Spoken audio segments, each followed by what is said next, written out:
The rain tapped against the leaded windows of St. Ethered's College Library, a rhythm as steady as a metronome, though it brought no comfort to the lone porter who had discovered the scene. The library, usually a place of serene study and dust-laden silence, now throbbed with unease. A man sat slumped at the great oak table in the reference wing, his head bent upon an open folio, a pool of dark red spreading across the cream-colored vellum. He was Professor Edward Harcourt, a fellow of the college, esteemed for his work in medieval manuscripts. His spectacles had slipped halfway down his nose, his eyes forever closed upon the careful notations he had been making. There was no sign of struggle. None of the towering shelves had been disturbed, no volumes displaced. The only sound was the drip, drip, drip of rainwater from a slight leak in the roof, falling into a tin bucket nearby. The police surgeon confirmed the cause: a swift thrust from a sharp instrument to the base of the skull, death instantaneous. And yet there was nothing. No weapon, no footprints, no unlocked door. The library had been secured from within, and only Professor Harcourt's key was found in his pocket. The strangeness of the matter lay not only in the impossibility of the locked room, but in the singular object left behind upon the table. Amid Harcourt's notes, a slender strip of parchment had been laid with deliberate care. Upon it was written a line in Latin, neatly penned in a medieval hand: Silentium est veritas ultima. Silence is the ultimate truth. The phrase was underlined twice in crimson ink, as though meant to command attention. Chief Inspector Parker, who had been called at once from Scotland Yard owing to the peculiarities, stood in the flickering gaslight with a grim expression. He knew well that this was no ordinary murder. The college fellows gathered in whispers in the cloisters, muttering about curses, jealousies, and hidden rivalries. Harcourt had been preparing a paper on a newly discovered manuscript of the 12th century, a work rumored to contain a heretical commentary on the Gospels.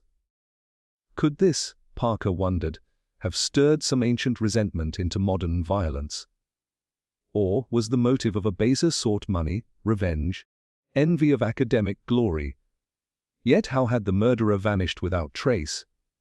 The library was shut at 9 each night, its keys held only by Harcourt, the sub-librarian and the master of the college. The porter swore he had checked every door and window. The rain had left the ground sodden outside, but no prints had been seen, save those of the constables who came later. It was at Parker's request that Lord Peter Wimsey arrived the next morning, cheerful despite the solemnity of the occasion. He was greeted by the porter with the wary awe that such aristocratic figures often inspired in college servants. Wimsey's monocle gleamed as he surveyed the library's solemn rows of tomes, his mind already racing at the paradox. He bent over the folio still resting on the table, careful not to disturb the parchment slip. "Curious, isn't it?" he murmured. "One does not generally punctuate one's academic research with dramatic Latin aphorisms written on ancient parchment and underlined in blood-red ink. It has a theatrical air, almost as though the murderer was staging a performance." He glanced up at Parker with a smile. "And yet the stage directions, so to speak, are rather too ambiguous. Is silence the victim's silence, or the murderer's? Or perhaps," he tapped the slip lightly, "the library's silence." The fellows of the college were called in one by one to be questioned. There was Dr. Latimer, the sub-librarian, a nervous man with ink-stained fingers who insisted he had been cataloguing pamphlets in his rooms at the time. There was the master, Sir Reginald Ashcombe, dignified and wary, who declared himself horrified but unsurprised, hinting that Harcourt had made many enemies by his arrogance. There was young Mr. Peregrine Clare, a junior fellow, whose admiration for Harcourt's scholarship was mixed with envy of his reputation. And there was Miss Margaret Yates, the rare presence of a female scholar within the college precincts, who had often collaborated with Harcourt on manuscript transcriptions and whose pale face betrayed some private agitation. Each insisted they knew nothing of the parchment slip. Yet Whimsy observed subtle reactions. Latimer flinched at the sight of it, while Miss Yates looked away too quickly, as though the words carried some personal sting. The library itself yielded no further clues. No hidden passages were found, despite a thorough search of the paneling and stonework. The windows were barred with iron, the doors solid oak. It was Parker who remarked in frustration, "It's as if the fellow simply vanished into thin air after striking the blow." Whimsy, however, lingered over the folio. "Note, Charles," he said to Parker, that Harcourt had been working on this very text. "See his annotations in the margin here, all in his hand, but this slip, look at the ink. It is not the same. Medieval perhaps, though it appears fresh, as if someone had removed it from another manuscript and planted it here. And why underline it in such fashion? A little too obvious, don't you think?" That night, Whimsy remained in the library after the constables withdrew. He paced among the shelves, listening to the echoes of his own footsteps. Silence enveloped the place like a living thing, broken only by the occasional drip from the leaking roof. He stopped suddenly, his gaze falling on the bucket beneath the leak.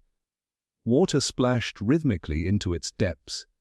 He bent down, peered inside, and frowned. Something glimmered faintly in the bottom, something small and metallic. With a swift movement, he reached in and drew it out. It was a thin, curved sliver of steel, no longer than a finger, stained with a dark smear. A fragment, perhaps of a stiletto blade, snapped in the act of murder. The murderer had discarded it, confident the bucket of rainwater would conceal the trace until it was emptied. Whimsy straightened slowly, holding the piece between his gloved fingers, his eyes narrowing in thought.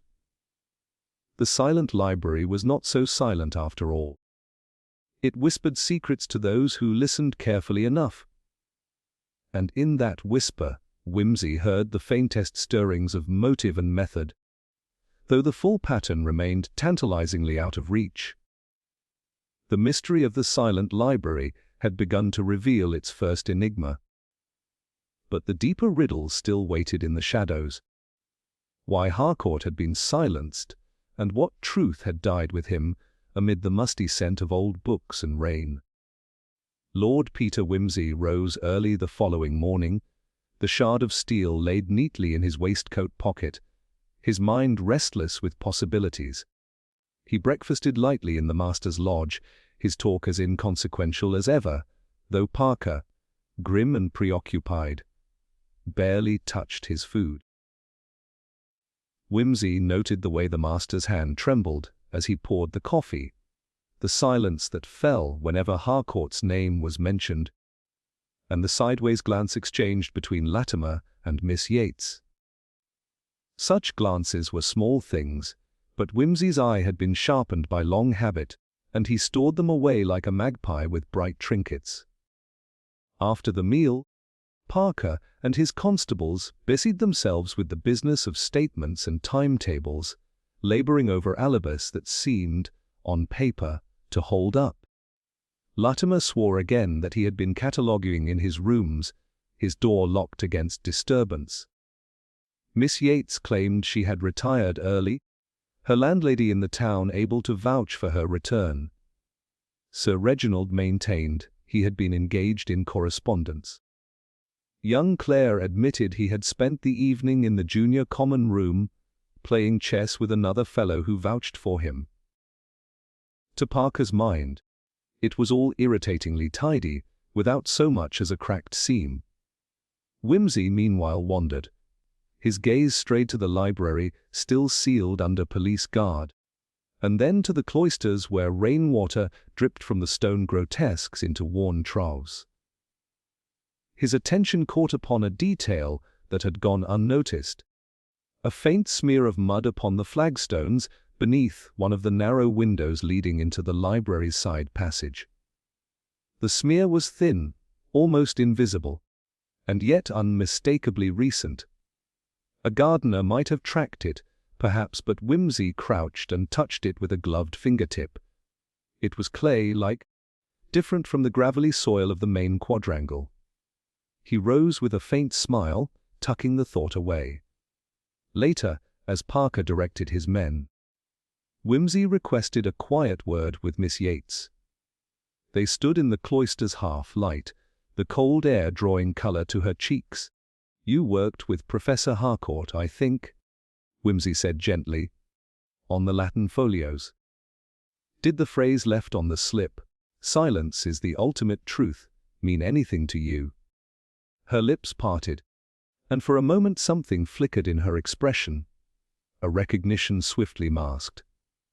"I cannot say that it does, Lord Whimsy," she replied, her voice measured.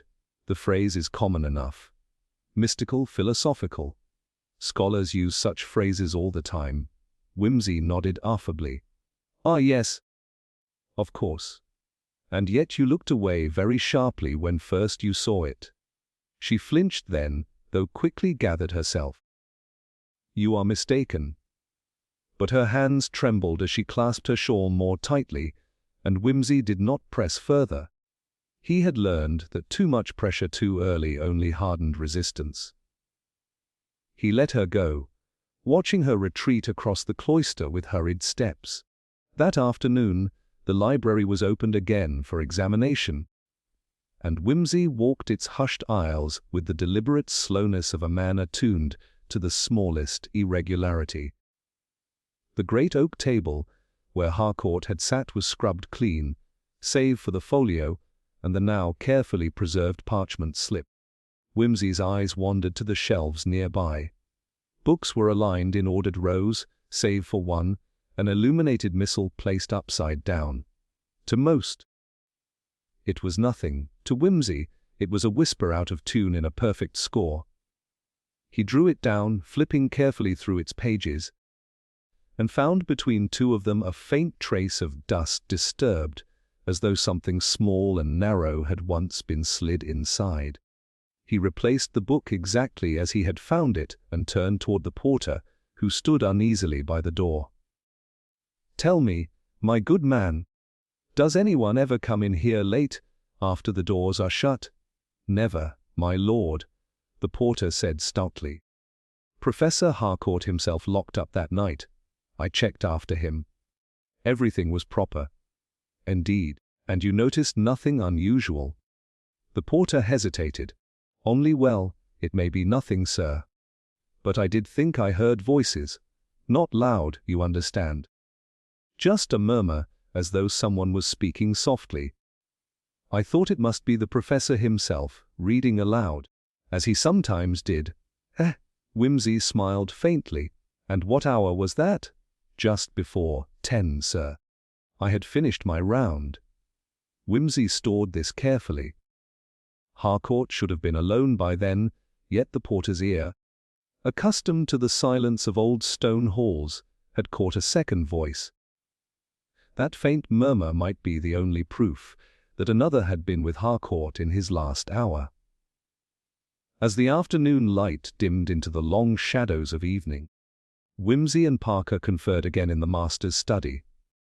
Parker frowned over his notes. "It's infernally neat, Peter. Everyone accounted for, every alibi stitched up. And yet one of them must have done it. There's no stranger in the case, I'm convinced of that." Whimsy leaned back in his chair, fingers steepled. "Neatness, Charles, is itself suspicious. The world is rarely so obliging. Consider Harcourt slain in a locked room. A theatrical message left on his desk, a weapon concealed but imperfectly, and everyone's alibi as precise as a timetable. Does it not seem as though someone has arranged the scene rather too carefully? I fancy the murderer is a tidy-minded fellow, or lady, who cannot resist setting the stage. Parker grunted. And what of that steel fragment you found? Have you shown it to anyone? Not yet, Whimsy said. I prefer to let it rest a while. The murderer may believe it hidden still, which could prove useful. The following day brought another oddity. While Parker questioned young Claire in his rooms, Whimsy idled about the junior common room. His eye caught upon the chessboard still set upon a side table, pieces frozen mid-game. Claire had claimed to be playing here that evening, but Whimsy's sharp gaze noted the dust upon the ivory knights, disturbed only on one side of the board. The game, it seemed, had not been played in earnest for weeks. When Claire returned, flushed and defensive, Whimsy made no remark. He merely smiled, remarking upon the beauty of the carved board, and watched as Claire avoided meeting his eyes. The first thread of deception had shown itself at last. That night, as Whimsy lay awake in his rooms at the college guest house, the pieces of the puzzle began to arrange themselves with tantalizing slowness. The parchment slip, the hidden fragment, the disturbed book, the porter's overheard voices, Claire's false chess alibi, all pointed to movements carefully concealed. But why concealment with such theatrical flourish? And what connection bound them to Harcourt's scholarly pursuits? Whimsy's keen eye had begun to pierce the veil of the silent library, but the full pattern still lay just beyond reach, like a manuscript with its crucial page torn out. The silence, he knew, would not hold forever. Somewhere among the scholars and fellows of St. Etheldred's, a liar had already betrayed themselves. Though the truth, like a whisper in the dark, demanded sharper ears still to catch it.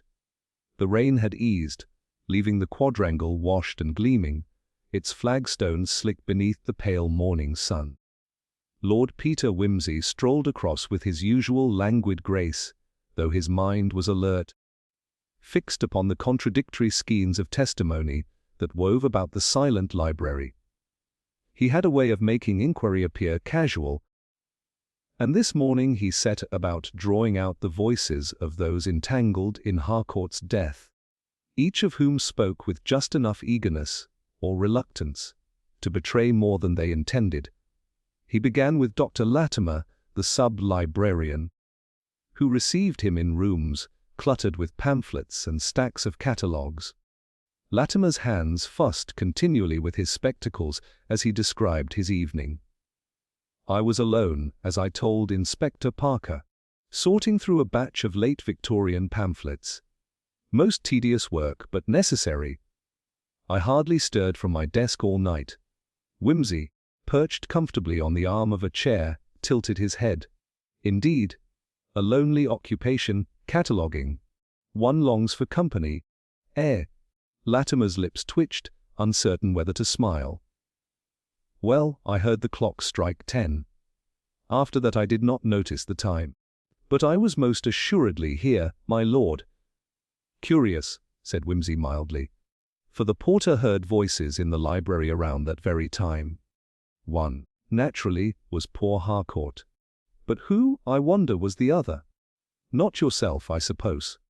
Latimer's spectacles slipped, and he fumbled them nervously back into place.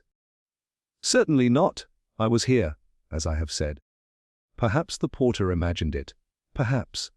Whimsy's eyes twinkled, though men accustomed to silence rarely mistake sound. Still, I shall not press. Thank you, Doctor, most illuminating. From Latimer he passed on to Miss Yates, whom he found in the small reading room, her shawl drawn close against the chill. She welcomed him with reserve, her eyes shadowed. You knew Harcourt's work well, Whimsy began. Tell me, was he much excited by this latest discovery, the heretical commentary? Her hands tightened on the book in her lap. He was ambitious about it. He believed it would secure his name among the foremost scholars of Europe. Others disagreed. Some thought the text spurious or dangerous to the reputation of the college. And yourself? She hesitated. I admired his brilliance. But he could be domineering. He pressed me hard in our collaborations. At times I thought. She stopped abruptly, then forced a smile. It hardly matters now. It may matter more than you think, Whimsy said softly. The slip of parchment left on his desk. Silence is the ultimate truth. Did he ever use such phrases with you? Again that flicker of recognition. Not exactly. But he would speak often of silence, how the truest scholarship is unvoiced, hidden in the text itself. He fancied himself a guardian of secrets. Whimsy nodded, studying her closely. And yet you withhold something. Not from malice, perhaps, but from fear. Fear of scandal, of implication. Rest assured, Miss Yates, silence is not always the safest refuge. Her composure faltered, and she turned away. I cannot say more, she murmured. Whimsy left her thus, noting the half-truths that clung like cobwebs about her words. Next came young Clare, summoned reluctantly from the common room. He carried himself with an air of defiance, as though his youth demanded boldness in the face of suspicion. You played chess that evening, I think, Whimsy said lightly, gesturing toward the remembered board. Yes, with fellow Andrews. He can confirm it. Claire's reply was too quick, too rehearsed. Strange, then, that the board seemed untouched for weeks. Dust upon the knights, pieces undisturbed. Unless, of course, one set them hastily for appearance's sake. Claire flushed. You've no right to imply. Oh? My dear fellow, I imply nothing. I merely observe. You may have had reason to misremember, perhaps even to protect another. The truth, however, has a way of forcing itself to the surface like a cork in water. Claire's eyes darted aside. Very well. I wasn't playing chess. I went out for a walk. Alone. I didn't wish it known, for fear of censure. It was past curfew, you see. And where did you walk? In the gardens beyond the cloister. I wished to clear my head. I returned near 11, that is all. Whimsy regarded him a moment. A solitary walk in the rain, without witness. It is a poor substitute for an alibi, Mr. Clare. But I thank you for your candor, belated though it be.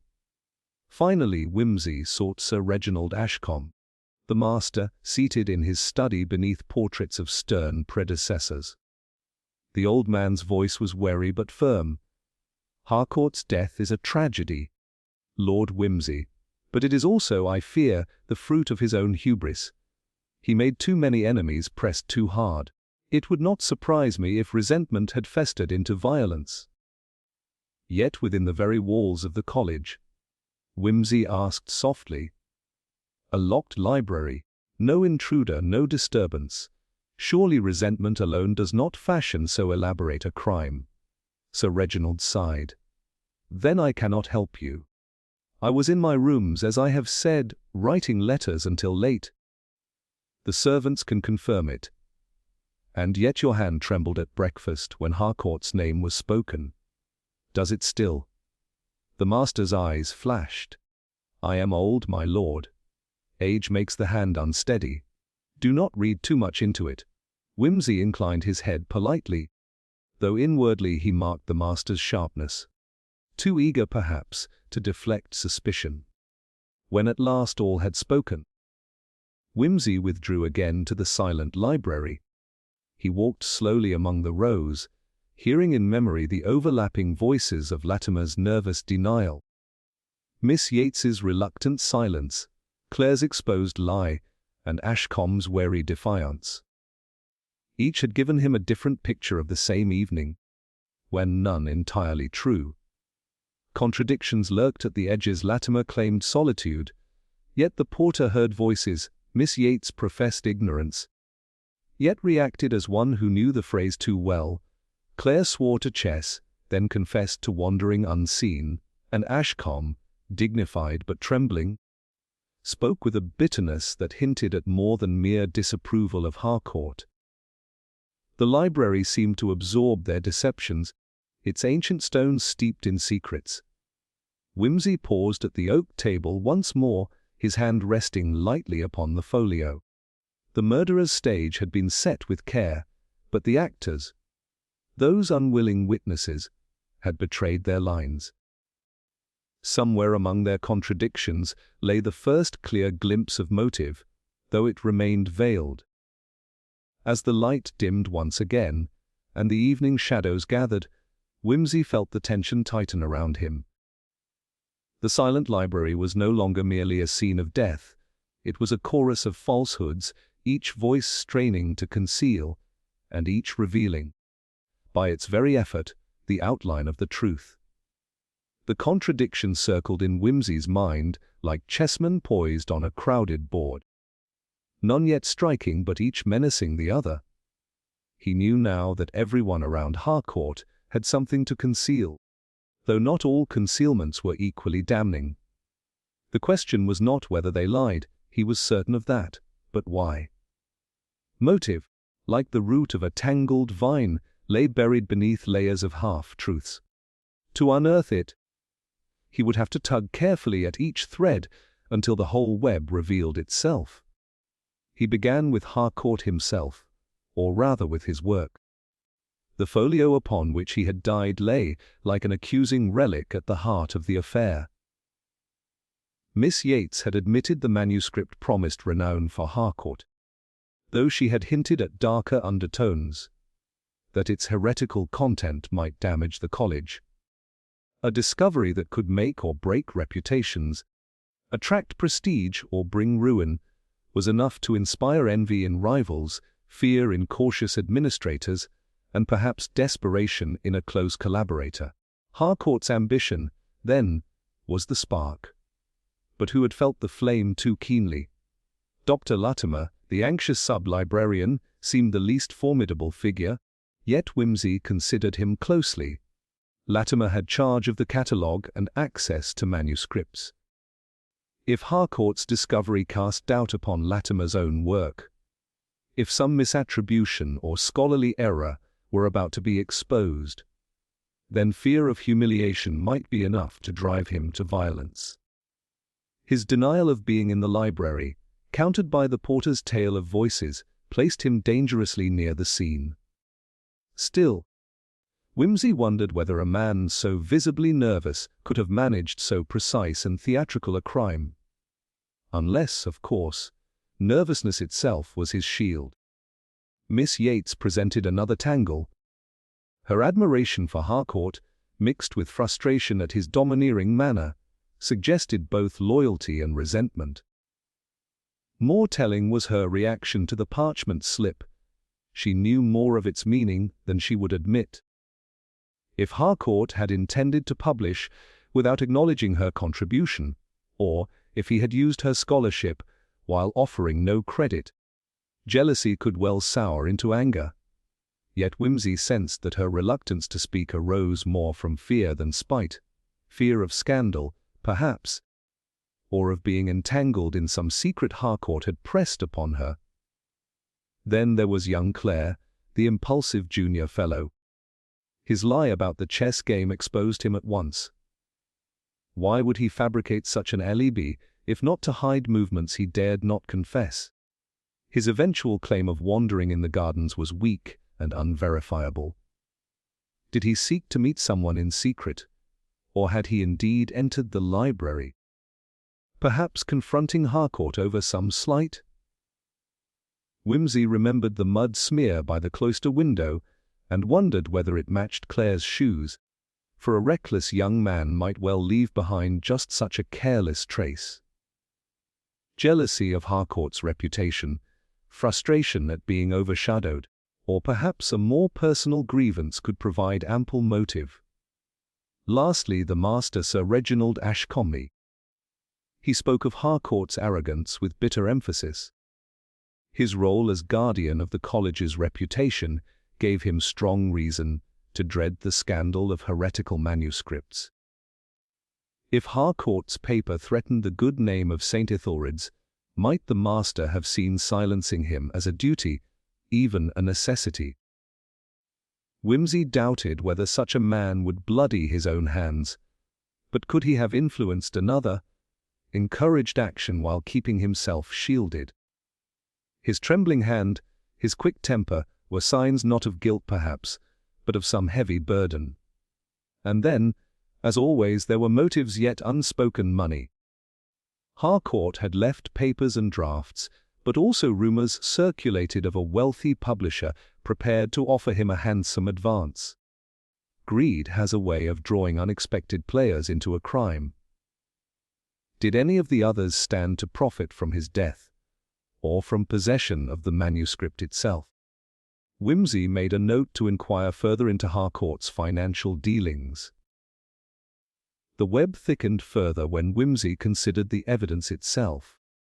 The steel fragment, hidden in the rain bucket, suggested a crime hurried and imperfect, not the careful performance it pretended to be. The parchment slip, with its neatly underlined Latin, was almost too theatrical, as though meant to mislead. Whoever killed Harcourt had wanted not only to silence him, but to create an impression, a riddle. That smacked of vanity, perhaps of intellectual rivalry. It was a scholar's gesture, not a brute's. That evening, Wimsey invited Parker to his rooms, spreading his notes across the table in orderly rows. "Observe, Charles," he said cheerfully, "how the motives multiply like rabbits, and yet none quite fits the hutch." Parker scowled. Latimer fears disgrace, Yates resents him, Clare envies him, and Ashcombe dreads scandal. Any one of them might have reason. But which has both reason and opportunity? "Precisely," said Wimsey. "Now, let us disentangle. Latimer had access, certainly, but is he the sort to underline Latin maxims in red ink? I think not. Yates might have passion enough, but her fear seems genuine. She hides something, yes. But I suspect not murder. Clare lies clumsily. His alibi's collapse puts him close to the scene, and his youth makes him rash. Yet would he stage such an elaborate performance? As for Ashcombe, his motive of reputation is powerful, but his dignity is against such direct violence. Unless he pressed another hand into service." Parker rubbed his temples. "You mean we may be looking at collusion? Or at least influence?" Wimsey replied. "The motives weave together, you see. Harcourt threatened the reputation of the college. Ashcombe's fear. He overshadowed Clare, envy. He oppressed Miss Yates, resentment. He risked exposing Latimer, humiliation. Each motive intertwines with the others, like a tapestry. But the murderer pulled the thread that bound them all." Parker sighed. "And which thread is that?" Wimsey smiled faintly. "That, my dear Charles, is what we are about to discover." The next day, Wimsey returned alone to the library. He examined again the missal placed upside down, the disturbed dust, the folio's annotations. It occurred to him that Harcourt had been working late, surrounded by texts. Might the parchment slip have been torn from one of them, inserted by the murderer to leave a false trail? If so, the underlined phrase might not even belong to Harcourt's work, but to another's design entirely. He replaced the volume and stood, gazing upward at the tall windows barred with iron. The silence pressed upon him once more, a silence heavy with unspoken words. In that silence, he began to hear the echo of motives clashing: fear, envy, resentment, pride. The maze was intricate, but somewhere within it lay a single turning that would lead to the heart. And as Wimsey paced the cloister later, he felt certain of one thing: the murderer had not acted from passion alone. The act bore calculation. It was not the wild blow of sudden rage, but the cold stroke of someone who sought to shape the narrative, to leave behind a riddle. That pointed him back to the scholars, the men and women who lived in texts, who thought in words and symbols. The crime was a puzzle, and only one who reveled in puzzles would have staged it so. The web was tightening. Greed, fear, jealousy, revenge, all tangled about Harcourt's death. But Whimsy sensed the murderer had chosen to cloak one motive within the others, a disguise of motives as clever as the locked library itself. The challenge lay in stripping away each false layer until the single, naked truth emerged. And in that truth, Whimsy knew silence itself would speak. The morning broke clear, sunlight gilding the wet stones of the quadrangle, and with it came what Parker believed to be a decisive stroke of fortune. A constable, poking through the fellow's rooms for overlooked traces, had stumbled upon a discovery in young Clare's quarters. Hidden clumsily in the drawer of his desk was a narrow dagger, its hilt plain, its blade recently broken indeed, in such a way that the jagged edge seemed to fit the fragment Whimsy had found in the rain bucket. The weapon was brought at once to the master's lodge, where Parker received it with grim satisfaction. "There we are, Peter. Our murderer has overplayed his hand. The blade fits," the youth lied about his alibi, "and he had every reason to resent Harcourt's shadow. I dare say it is all but concluded." Clare was summoned, his face pale but defiant as the weapon was laid before him. "That is not mine," he protested hotly. "I swear I've never seen it before. Someone must have planted it." "Planted it in your locked drawer," Parker retorted. "Comrade, that won't do." The drawer was secured. "Unless you mean to accuse one of your colleagues of breaking in." Clare's lips trembled, and for a moment Whimsy thought he would blurt something rash. But he bit it back, shaking his head. "I tell you, I know nothing of it." Miss Yates, who had come with a message from the porter and happened upon the confrontation, looked stricken. "Surely this is too much," she whispered. "Miss Eva, Clare may be impetuous, but murder? No, I cannot believe it." Sir Reginald's voice, however, was cold. "The evidence speaks, Miss Yates. Young Clare has long shown envy of Harcourt's success. I warned the council of his rash temperament. Now we see the tragic fruit." Clare's face burned scarlet. "You're glad of this, aren't you? Glad to see me ruined so the rest of you may wash your hands." Parker silenced him sharply, but Whimsy, lounging by the window, only polished his monocle. His expression was one of polite detachment, but his eyes were fixed keenly upon the dagger. When the others' voices had subsided, he murmured, curious, though, that the fragment was so swiftly hidden in water, while the dagger itself was clumsily concealed in a drawer. "The murderer grows careless." "Perhaps," Parker frowned. "Careless or not, the pieces fit. We'll take Clare in." So it was that young Clare, protesting furiously, was escorted under guard. The fellows, hearing the news, muttered among themselves that justice was served with surprising swiftness.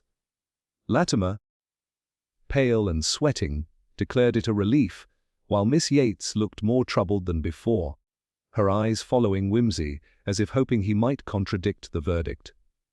Yet Whimsy said nothing.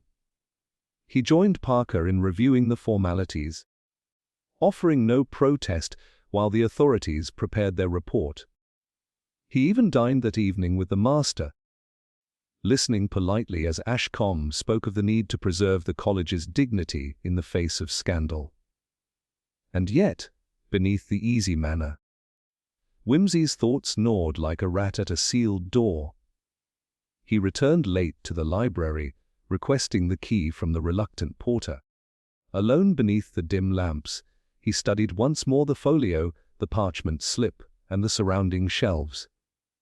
He tried to imagine Clare, fiery and clumsy, striking Harcourt down, staging the scene with a cryptic Latin phrase, hiding fragments of steel with cunning subtlety, then bungling the concealment of the dagger. It did not fit. Clare was too rash for such meticulous theatre. The dagger in the drawer was too obvious. too contrived, planted perhaps by a hand that counted on Claire's youth and temper to make him appear guilty. Whimsy paced the aisles, his shadow lengthening across the stone floor. He recalled Miss Yates's hesitation, Latimer's nervous denial, Ashcombe's bitterness. Each of them had far more subtlety than Claire, more knowledge of the parchment and the ways of scholarship. The Latin phrase had weight to them, not to him, and the staging of the murder, with its symbolic flourish, was the act of a mind steeped in texts, not in reckless passions. The false victory, then, belonged to Parker and the college authorities. They would celebrate the neat solution, close the case, and move on. But Whimsy knew better. The true murderer remained at liberty, shielded by the very neatness of this convenient discovery. And such a murderer, emboldened by success, might strike again if pressed. The next morning, as Parker prepared to depart for London with his prisoner, Whimsy strolled beside him through the misty cloisters. "A splendid job, Charles," he said lightly. "Only, I do wonder whether the case is not a trifle too splendid. The dagger, the broken fragment, the collapsed alibi, one might almost suspect a playwright had arranged the denouement." Parker grunted. "You're chasing shadows again, Peter. We've the weapon, the motive, and the lies. The jury will make short work of him." "Perhaps," Whimsy agreed cheerfully. "And yet, if you will forgive me, I cannot help hearing another voice behind the curtain. Someone who wanted Claire accused, who left the stage set for him to stumble into the spotlight." Parker shook his head. "If you mean to reopen this after I've handed it over, I wish you luck. I'll have no part in it." "Luck is precisely what I shall require," Whimsy murmured. He turned back to the library once Parker departed, lingering once more over the missal placed upside down. He drew it down, turning its pages slowly, until his fingers brushed the faint outline where something had pressed against the parchment. Not the phrase found upon Harcourt's desk, but another, half visible, faded by time. His pulse quickened. There had been more slips, more fragments. Someone had chosen that particular line deliberately, tearing it from context. Whimsy replaced the volume and stood quite still, the silence pressing upon him. The false victory was complete, the authorities satisfied, the college relieved, Claire condemned. But the true criminal was still at large, a figure patient and calculating, watching the net tighten around the wrong prey. And Whimsy knew with chilling certainty that until he struck upon the right thread, the murderer would remain hidden in the shadows, listening, waiting, and perhaps ready to kill again should silence threaten to give way to speech.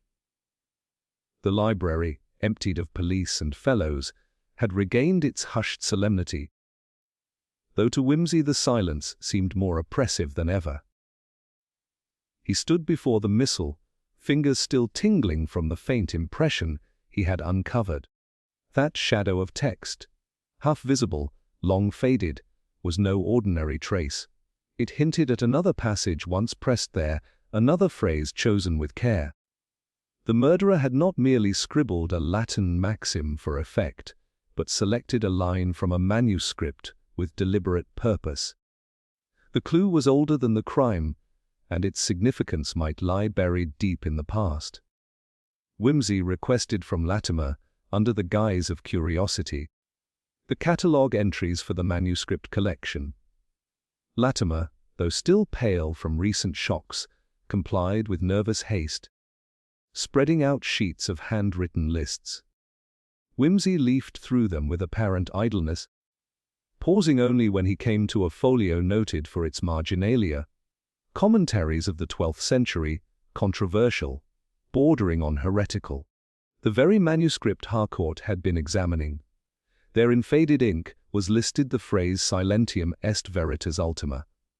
Not alone, but as part of a larger passage condemning false teachers who concealed truth by silence. It shifted the meaning entirely. The murderer had not copied a random maxim, but torn it from context, inverting its sense. Harcourt, it seemed, had been exploring dangerous ground indeed. Later that day, Wimsey sat with Miss Yates in the cloister garden, where the autumn sun fell weakly upon damp stone. "You once hinted," he said gently, "that Harcourt pressed you hard in your collaborations. Did he, by chance, ever involve you in this heretical commentary?" Her eyes flickered. "He showed me some passages, yes. I transcribed them for him. But I begged him not to publish. The commentary suggested, well, things that would be considered blasphemous even now. If linked to St. Etheldred's, it would bring disgrace." And yet Harcourt pressed on. He thought of nothing but his name. He said it would make him immortal. But, she hesitated, there was more. The text bore notes in a second hand, not medieval, but from the 19th century. Someone had studied it before, someone who left cryptic marks. Harcourt believed it was the work of Dr. Francis Ashcombe. Wimsey's monocle gleamed. "A relation of our present master." "His father?" she said quietly. "He was once a scholar here, but his work was suppressed. They said he tampered with manuscripts, altered them to fit his theories. It was hushed up. Few speak of it now." The connection struck like a bell. If Harcourt's paper revealed not only heresy, but also exposed the master's father as a fraud, Sir Reginald had more at stake than reputation, his family's honor, his very legacy. No wonder his hand trembled. No wonder his voice carried such bitterness. That evening Wimsey sought Parker, who was already in London with Claire, but managed a terse exchange by telephone. "Charles," he said, "did you know Sir Reginald's father was disgraced in a scandal over forged manuscripts?" "No," Parker replied sharply. "That was long before my time. But what of it? Suppose Harcourt stumbled upon evidence of it. Suppose he meant to publish. That would explain why Ashcombe was desperate to silence him. Desperate enough to kill." Wimsey's tone was mild. "Or desperate enough to guide another hand. Think of it, Charles Clare's rashness, Latimer's fear, Miss Yates's reluctance, all threads pulled tight by a man who knows which fears to play upon. If Ashcombe wished to preserve silence, what better than to arrange a crime that shouted so loudly in another's direction?" After the call, Wimsey returned to the library once more, lantern in hand. He examined the margins of the manuscript himself, tracing faint initials interwoven with commentary. "F.A.," he murmured. "Francis Ashcombe. The father's ghost still lingers here, scrawled into the parchment. The son must have known it, feared it, dreaded the revelation." Footsteps in the corridor startled him. It was Latimer, clutching a sheaf of papers. I thought I might find you here, my lord. There is something I must show you." His voice trembled, but his eyes carried a kind of desperate resolve. He laid the papers on the table. "These are old cataloguing notes, my predecessors.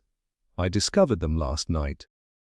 They mention that Harcourt was not the first to work with the heretical folio. It was withdrawn once, nearly 50 years ago. The reason is marked simply, forgery suspected, and the scholar cited, Francis Ashcombe." Wimsey looked at him keenly. "And why did you not speak sooner?" Latimer's face shone with sweat. "Because I feared I might be blamed. I knew of the old scandal, though dimly, and I thought if it were connected with Harcourt's death, suspicion would fall on me for concealing it. But now I see, it matters more than my fear. The past is alive again, my lord, and it has claimed another victim." Wimsey folded the notes slowly.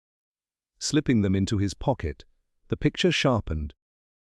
Harcourt's discovery threatened to unearth not only theological heresy, but the taint of forgery linked to the master's family. Sir Reginald's authority, his dignity, his very life standing, all stood upon silence, and Harcourt, in his arrogance, had broken it open. The past, long buried, had risen to claim its due. And Wimsey, listening to the silence that hung heavy once more, knew the murderer's hand had not struck for passion alone. It had struck to protect a legacy steeped in shadows, where the sins of fathers still bound their sons. The silent library was no longer merely the stage of one death, but the echo chamber of old scandals, forgotten frauds, and unspoken fears. And somewhere within those shadows of the past, the true criminal waited, shielded by history itself, daring Wimsey to strip away the silence and bring the truth into the light. The silent library loomed in the late evening dimness, its windows black squares against the faint wash of moonlight. Wimsey, with his usual air of languid amusement masking sharp intent, moved quietly across the cloister. He carried no books nor papers this time, but a small satchel of odds and ends, the sort of miscellany that puzzled observers until its purpose became apparent. For Wimsey, the conventional avenues of inquiry had reached their limits. Each suspect had motives tangled enough to weave a tapestry of guilt, but proof eluded him. He required something different, something that might pierce through the veils of polite deception.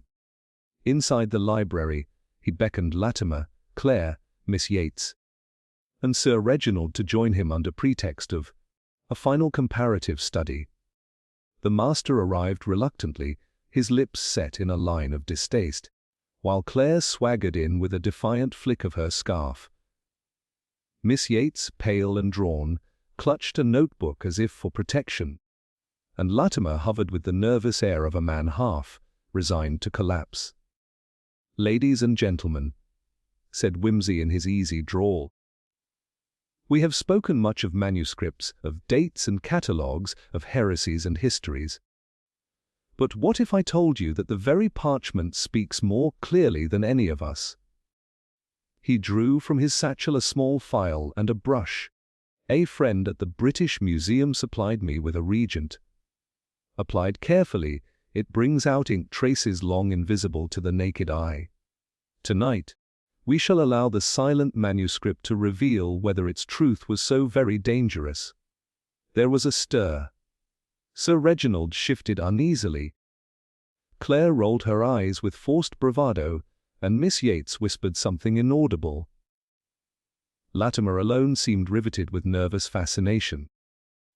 Wimsey approached the folio, dipped the brush, and began to stroke gently across a margin where the faint impressions lingered.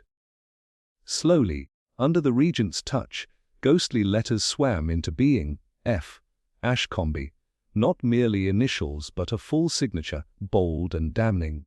The effect was instantaneous. Sir Reginald gasped and gripped the table, his knuckles white. Claire gave a little cry of laughter, too shrill, too sudden. Miss Yates buried her face in her hands. Latimer, however, leaned forward in near reverence. "Do you see?" Wimsey said softly. "The father's hand lingers here still. Forgery, falsification, call it what you will. The stain upon this family name is no mere whisper, but written proof. Harcourt found it, of that I am certain, and he intended to publish." For a moment, silence reigned.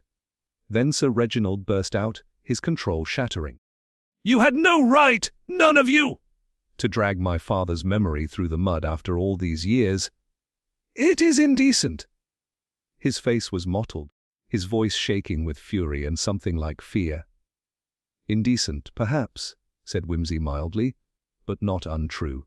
And truth, Sir Reginald, has a way of surviving silence." Miss Yates raised her head. "Please, my lord," she whispered, "do not torment him so. Hey." He knew nothing of this until Harcourt taunted him. "I was there. Harcourt said he would ruin him, destroy his father's name. I saw the master tremble." He was, but Wimsey cut her off gently. "You were there, yes. But did you see the blow struck?" She faltered, shaking her head. Meanwhile Claire had moved nearer, her eyes glittering strangely. So what if Harcourt meant to ruin him? He deserved what he got. He was a pompous bully, and if someone silenced him, well, good riddance. "Eh," said Whimsy softly, "but there we touch upon the heart. Hatred alone does not guide a hand so cunningly. Whoever killed Harcourt sought not only revenge, but protection. Protection of what, Miss Clare? Of whom?" Claire flushed and turned away. It was then that Whimsy sprang his trap. He withdrew a second item from his satchel, a folded sheet of parchment, a replica he had prepared in advance, upon which he had carefully copied the damning words "Silentium est veritas ultima." He laid it upon the table with casual carelessness. "I found this," he said smoothly, "in a hidden drawer of Harcourt's desk. Curious, is it not? Written in Harcourt's own hand, I should think, though we shall let handwriting experts decide. But before I send it to them, I wondered what our assembly might make of it." The reaction was all he needed. Sir Reginald drew back sharply, eyes darting like a trapped animal. Miss Yates looked bewildered, clearly uncertain. Claire smirked, though her fingers drummed nervously. But Latimer, poor, fragile Latimer, uttered a strangled cry and collapsed into a chair, his face ashen. Whimsy's monocle gleamed as he bent toward him. "Come, Latimer. What is it? Why should a mere scrap of writing so unman you?" Latimer clutched the arms of his chair, struggling for composure. "Because it is not Harcourt's hand. It is mine." The admission fell like a thunderclap. Claire stared, Sir Reginald stiffened, Miss Yates gasped. Whimsy, however, only inclined his head gently, as though confirming what he had suspected. "You copied the phrase, did you not?" Whimsy asked softly. "Perhaps at Harcourt's dictation, perhaps afterwards. But in doing so, you entangled yourself in the crime." Latimer buried his face in his hands. "He forced me. Harcourt forced me to transcribe it. He said he would expose me if I refused, expose my incompetence, my carelessness in the catalogues. He mocked me, humiliated me. I hated him, yes I did, but I did not kill him, I swear it." The others pressed forward, but Whimsy lifted a hand. "Enough. We have learned what we needed. A forgery of the past, a transcriber's hand in the present, a master's terror of disgrace, all tangled together. And somewhere within, the murderer waits, confident still." He gathered up the replica parchment, slipping it back into his satchel. His little trick had worked the psychological feint, had cracked Latimer's mask, and shown how deeply fear and shame had ruled his actions. But the true killer, Whimsy knew, was watching, listening, calculating still. The silent library had yielded another secret, but not yet the final truth. It remained for Whimsy to turn that secret into a snare strong enough to catch the one who had struck the fatal blow. The night deepened over Oxford, pressing down on its dreaming spires with an air of hushed expectancy. The silent library stood locked, yet Whimsy lingered in the cloister, unwilling to leave. Latimer's collapse, his trembling confession, had cast a new light on the affair, but it was still only half a truth. Somewhere in the shadows lurked a hand more deliberate, more ruthless. Whimsy knew the killer had been listening, had measured every word spoken that night, and he also knew such a person would not remain idle now. When he finally retired to his rooms in Belial, he left the satchel with its prepared replica safely hidden under the floorboard, but the original folio remained secured in the library strongroom. Whimsy had insisted it be locked away, catalogued formally, and placed under seal until a fuller examination could be made in London. He did not trust the present company, not even the anxious Miss Yates, who seemed incapable of deception, nor Latimer, whose weakness made him pliable in anyone's hands. The manuscript was the fulcrum of the case. If anything were to happen to it, the fragile structure of proof he had been constructing would collapse like a card house in a draught. The following morning broke sharp and cold. Whimsy was roused by a frantic knocking on his door. It was Miss Yates, her pale face even whiter with distress. "My lord, it's gone. The folio is gone." Whimsy dressed swiftly, his mind already racing ahead of her words. Within minutes he was at the library strongroom, where the master and Latimer stood in mute consternation. The heavy iron door had been forced, not clumsily, but with quiet, practiced skill. Inside, the shelves were undisturbed save for one gap, precise and damning. The folio, with its damning marginalia, had vanished. Sir Reginald raged, his voice echoing off the stone walls.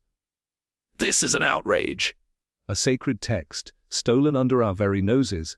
What negligence! What incompetence! Who was responsible for the key?" Latimer stammered incoherently. I locked it myself last night. No one else had access." Miss Yates wrung her hands. "Then someone must have forced it. Look at the door, see the marks." "Oh, this is dreadful, dreadful!" Whimsy, however, said nothing at first. He crouched, studying the lock and the faint scratches around it. Not brute force, no crowbar. A skeleton key, then, or the careful art of a locksmith. Someone with both knowledge and opportunity. He rose, brushing the dust from his knees. "The folio did not walk out unaided," he said lightly. "Nor could a casual thief have known its value or its hiding place. We must conclude, therefore, that the culprit moves within our own circle. One of us, my friends, fears the light of truth enough to risk all on an act of suppression." Sir Reginald bristled. "Do you dare to suggest—" "I suggest nothing," interrupted Whimsy smoothly. "I merely observe. The evidence of forgery is no longer where it should be. That in itself is evidence enough of a desperate hand at work." Latimer sank into a chair, his face drawn. "Then all is lost. Without the folio, without proof, the truth will never come to light. Harcourt's death will remain a mystery." "On the contrary," said Whimsy, his monocle glittering, "the theft speaks louder than the folio itself. A man who steals evidence confesses, though he thinks himself silent." Still, the blow was severe. Whimsy knew the theft had been calculated to halt him at the very moment when momentum favored him most. Worse, it undermined trust entirely. Each face he looked upon, Reginald's thunderous mask, Claire's mocking indifference, Miss Yates's trembling anxiety, Latimer's pitiful despair, might conceal the hand that had struck in the night. That evening, under a grey drizzle that smeared the windows with streaks of sorrow, Whimsy returned alone to the library. He paced slowly before the empty space where the folio had lain. His replica remained hidden, untouched, but its purpose had been psychological. Without the true manuscript, he had nothing material to lay before the law. The killer had understood that well. As he stood there, a faint sound caught his ear, the flutter of paper. He turned sharply. A loose sheet lay on the floor near the catalogue desk. Picking it up, he found it was a fragment of parchment, rough, edged, torn hastily from a larger leaf. And across it ran a single smear of reagent. The very same chemical he had used to bring the faded ink to light. Whoever stole the folio had been careless enough to leave behind a trace of their tampering. The smear was faintly tinged with blue. Whimsy's mind leapt at once. Only one among them had handled the reagent, himself. But his feel had been locked in his satchel since the previous night. Unless someone had rifled through his things while he slept. He returned at once to Balliol. The satchel lay beneath the floorboard, apparently untouched, but when he examined the phial inside, the level of liquid was lower. Barely perceptible, but enough for a sharp eye to notice. Someone had borrowed his own weapon against him. It was an audacious move, not merely theft, but insult. A sign that the killer was no longer content to hide passively, but had turned the hunt back upon the hunter. The next day, Whimsy made no mention of his discovery. He let the others argue bitterly over blame and negligence, over who held the key and who last lingered in the library. Claire suggested Latimer had taken it in a fit of panic. Latimer accused Claire of her reckless sneers. Sir Reginald thundered that the whole business was a plot against him. Miss Yates wept in silence. Whimsy let them exhaust themselves, his expression one of mild amusement. Only once, as he adjusted his monocle, did his eyes gleam coldly. He had seen the shape of the struggle now. The killer would not hesitate to erase, to tamper, to strike again if pressed too far. The game had shifted from revelation to survival. But Whimsy, far from discouraged, felt a surge of keen exhilaration. A foe who sought to erase the truth only confirmed that the truth was within reach. And if the silent library had been stripped of its manuscript, then perhaps it was time to turn to another archive, less fragile, less easily stolen. The archive of memory, of character, of guilt itself. Someone had dared to snatch the evidence from under his nose. Very well. The thief had declared war. And Whimsy, with his unerring eye and relentless patience, intended to answer in kind. The morning mist hung thick over the quadrangle, clinging to the spires and cloisters with a damp insistence that made the air feel almost viscous. Whimsy had spent the night reviewing his mental map of the suspects, their motives, the stolen folio, and Latimer's trembling confession. Each thread was fine and tangled, but he believed he could trace the pattern if he watched closely enough.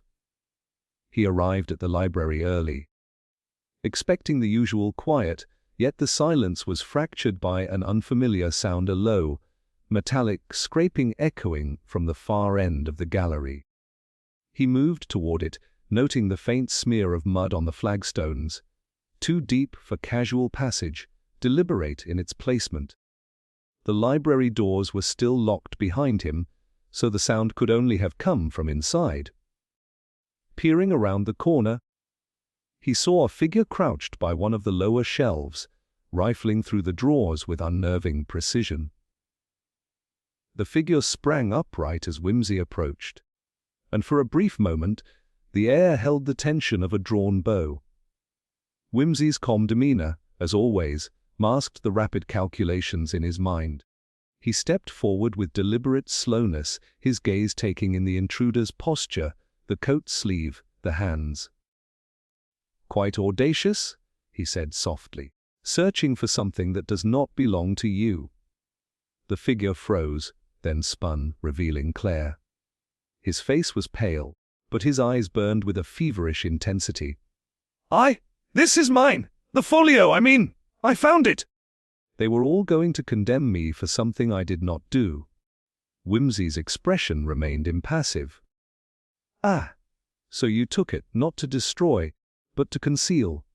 And now, under the thrill of being caught, you panic." Claire's lip trembled, but he did not answer. Instead, he lunged toward the nearest drawer, a gesture of raw desperation rather than skill. Whimsy sidestepped easily, catching his wrist in a gentle but unyielding grip. "You overplay your hand," Whimsy said, "and in doing so, you make yourself an instrument of the real criminal. Observe, the folio is not here, you cannot find it, and yet you act as though you hold the keys to the truth. But consider, who planted the dagger in your drawer? Who guided your steps so carefully that every move you made would seem incriminating?" Claire froze. I don't know. I was coerced. His voice broke, the bravado stripped away by fear and fatigue. "Exactly," Whimsy said softly. "Someone manipulates events from the shadows. Someone confident that panic and impulsiveness will serve their purpose. And that someone is still at large."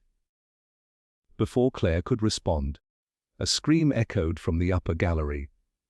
Whimsy released him and bounded up the stairs, Claire stumbling after him. At the top, Miss Yates clutched her shawl to her chest, pointing toward Latimer's office. The door was ajar, and inside, the room had been overturned.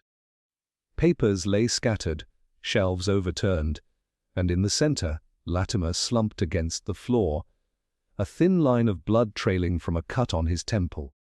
Whimsy knelt beside him, examining the injury. "He is alive, barely, but this is deliberate," he murmured. "Someone intended not merely to frighten, but to eliminate." Sir Reginald arrived then, his face ashen. "Another attack. In my library, how dare?" "Who? Patience, master?" Whimsy said, rising. "The perpetrator is cunning, calculating, and mobile. Note the pattern. The first crime was murder, then theft of evidence. Now an attack designed to intimidate and misdirect. The criminal is several steps ahead. We are no longer simply solving a crime. We are trying to prevent another." Miss Yates, trembling, whispered, "But who would do this? Who could move so freely?" Whimsy's eyes narrowed. "Whoever it is, they have knowledge of these rooms, the habits of the fellows, the schedule of the college. They are familiar with fear and how to manipulate it. Observe also the symbolism, the dagger, the folio, the attack upon Latimer, all gestures designed to mislead and to frighten. The hand is scholarly, yet ruthless. Calculated, methodical, theatrical. Someone used to hiding their intentions in plain sight." Claire shook his head. "Then I am innocent. It wasn't me who hurt him." "Not directly," Whimsy said. "But you were a convenient instrument. Someone counted on your rashness to create a false trail. And that is why we must act quickly. The criminal senses that their deception may soon fail and will strike again if given the chance." The room fell silent, heavy with dread. Latimer moaned faintly, his eyes fluttering open, and Whimsy gently helped him to a chair. "Rest for now," he said. "You are in no condition to speak. But we will need everything you remember once you recover. Every detail, every sound, every hesitation in the moments before the attack." Sir Reginald turned to Claire, his fury barely contained. "And you, young man! You dare to move the folio and meddle further." "I was trying to help," Claire muttered, defeated. "But it's too late. I didn't do this." "I swear it," Whimsy interposed, holding up a hand. "Let him be, Sir Reginald. Our concern is with the hand that is still unseen. That is the hand that wields danger, that plans, that anticipates. Whoever this is, they will strike again, unless we predict their logic and move before them." He took a step toward the window, peering out at the cloisters below. The mist had lifted, revealing the quadrangle in pale daylight. Somewhere in that expanse, or perhaps already beyond it, the murderer waited, confident in the knowledge that panic, fear, and misdirection would shield them from discovery. Whimsy's lips curved faintly, a mask of amusement over the tension. "They believe themselves untouchable," he murmured. "Yet every action leaves a trace, every deception a flaw. We have been given a map of the mind behind this, and we must follow it with precision. There will be no more chance for errors." He turned to the assembled group: Claire, trembling, Miss Yates, pallid but alert, Sir Reginald, rigid with indignation, and even Latimer, weak but conscious. "Today, we act not merely as investigators, but as guardians. Every move counts. The next moment could mean revelation or death. The criminal has shown boldness, but we will show cunning. And I promise you, we will not be outwitted for long." The tension in the library was almost tangible, a living thing that wound around them, pulling each breath into sharp focus. Outside, a crow cawed once, sharply, as though to herald what was coming. Whimsy's eyes, bright and clear, scanned every shadow, every corner, every line of sight. The silent library had claimed one life, stolen its secrets, and now struck again. But this time, Lord Peter Wimsey would not be merely a spectator. The game had escalated. The true villain was still at large, but for the first time, Wimsey sensed the possibility of turning the pursuit into a trap. And somewhere, hidden in the folds of the college, the murderer, calculating, patient, and ruthless, watched, unaware that the hunter had already begun setting the snare. Wimsey spent the next hours retracing the movements of every individual connected to the silent library. The attack on Latimer had heightened urgency. Yet he remained methodical, unwilling to be drawn into panic or speculation. He returned repeatedly to the scene, pacing the aisles and corners of the vast, echoing room, letting the minutiae settle in his mind like sediment in water. Each scrap of evidence, each gesture, every overheard remark seemed trivial in isolation. But Wimsey knew that, as with a musical composition, even the faintest note might carry the theme. It was while examining the catalogue desk that the first thread tugged at him.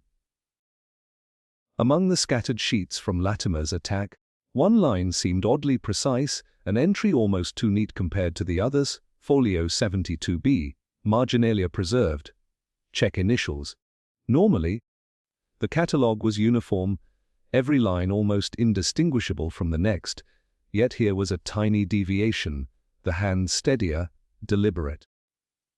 He remembered Latimer's confession. The copyist's hand had transcribed Harcourt's phrase under duress, yet in this line, the same careful script lingered undisturbed, almost teasingly. It was a small detail, yet it resonated. Wimsey recalled Miss Yates's comment the day before about how Harcourt had forced her to show him some passages, and how Sir Reginald's agitation had seemed disproportionate. And Claire, the boy's rashness, his flight to hide the folio, his panicked grasping at shadows, was a performance too convenient. Suddenly, Wimsey's mind drew a line connecting them all. The murderer had not acted randomly, but had chosen instruments, those whose weaknesses could be manipulated. Each suspect's behavior, each panic, each hesitation, had been anticipated. A faint scent of burnt paper, almost imperceptible, drew Wimsey to the hearth. There among the ashes lay a fragment of parchment scorched at the edges. It was small, easily overlooked, a trivial scrap. Yet he recognized the handwriting. It matched the hidden marks found in the original folio. He picked it up and studied it under the lamplight. The fragment contained a partial phrase, deliberately torn, but it aligned with the missing passages from the folio itself. Someone had attempted to destroy evidence, but why leave even a shred behind? It clicked.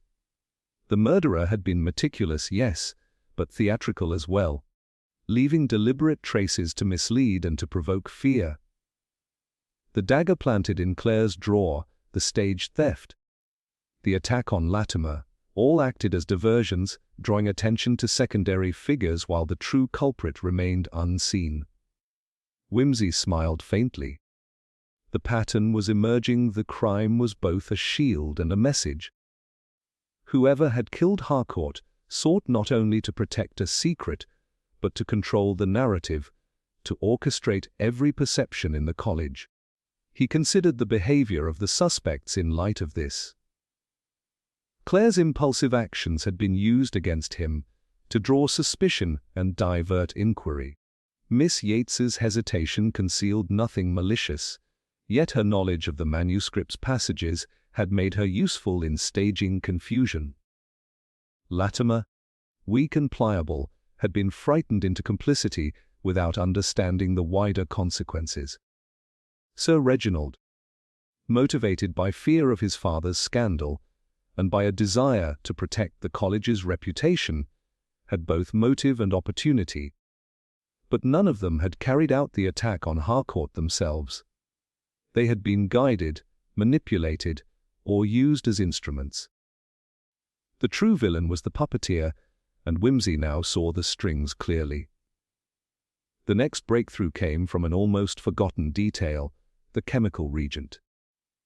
The phial that Whimsy had brought to reveal the faded ink had been tampered with during the night of Latimer's assault.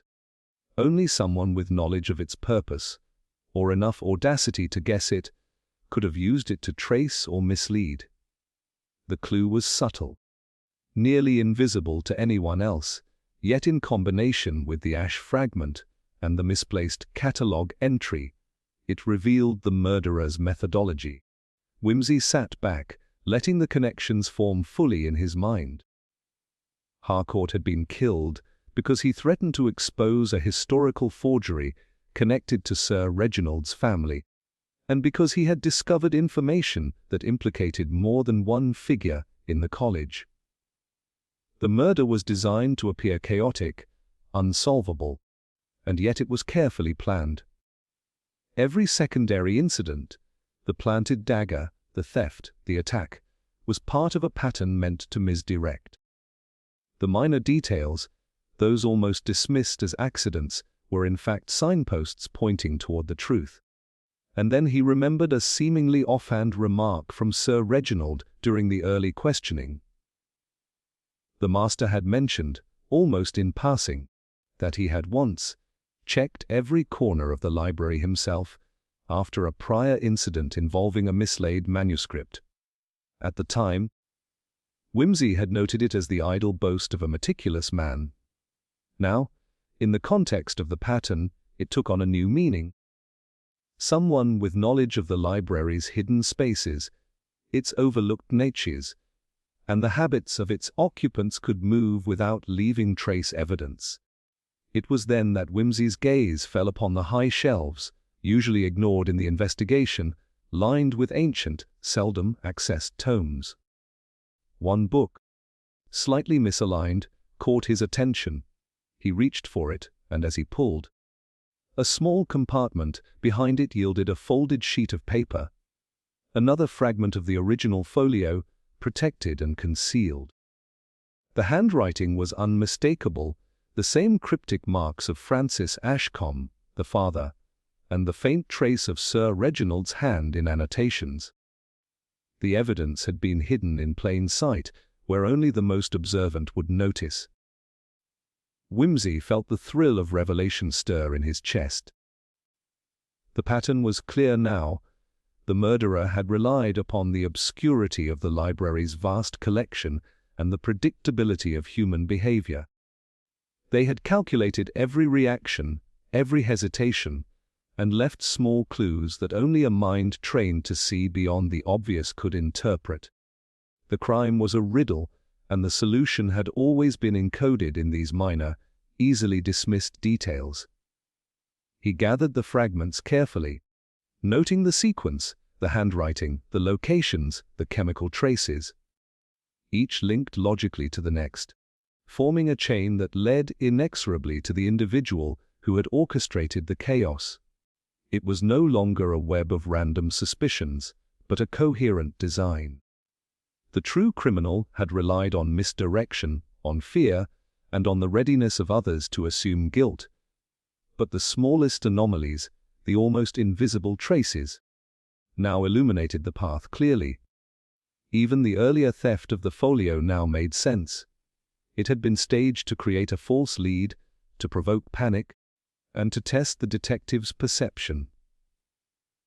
The criminal had been confident that only the most precise, most attentive observer could reconstruct the pattern.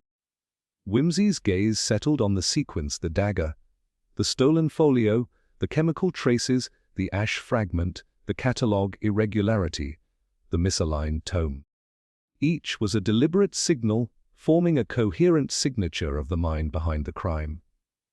And with that, a cold certainty settled over him.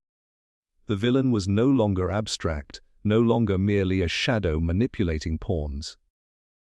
The pattern revealed the hand that had struck, the mind that had planned, the logic that had hidden the truth in plain sight. The silent library had whispered its secrets all along, only now, with patience and observation, the murmur had coalesced into a message loud enough for Whimsy to hear. The stage was set for the final confrontation. The puzzle was no longer a chaotic tangle, but a precise mechanism, every cog visible to the detective's unerring eye. The next move, he knew, must be decisive. For the murderer had proven cunning, ruthless, and far ahead of any ordinary investigator. But even the most meticulous plan leaves a pattern, and Whimsy had finally read it. He replaced the fragments carefully, marking their locations in his mind, and stepped back. The silent library, vast and imposing, seemed almost to exhale in the cool afternoon light, as though acknowledging that at last, the key to its enigma had been glimpsed. The path to revelation was clear, and the game, though dangerous, had shifted unmistakably in favor of the detective. The pattern had emerged, and with it, the truth could no longer remain hidden. Whimsy lingered in the cloisters, letting the afternoon sun wash the quadrangle in a muted gold. The pattern he had discerned in the silent library now dominated his thoughts, each fragment of evidence, each seemingly trivial misstep, coalescing into a narrative more intricate than any mere calculation of greed or revenge could explain. He knew the next step required delicacy. The villain's motive was not obvious, not reducible to the petty ambitions or impulses of ordinary men. It was hidden, psychological, entwined with pride, fear, and a desperate desire for control. He summoned Sir Reginald under the pretense of discussing the library's restored order. The master arrived. His face taut, hands clasped tightly behind him, as though ready to defend a fortress invisible to all but himself. Whimsy's eyes scanned him with the calm patience of a predator who has been waiting for a single, involuntary twitch. "Master," Whimsy began lightly, "we have all observed the extraordinary lengths to which someone has gone to protect a manuscript. Do you not find it fascinating how fear can shape action?" Sir Reginald stiffened. "I do not understand your insinuation, Lord Peter.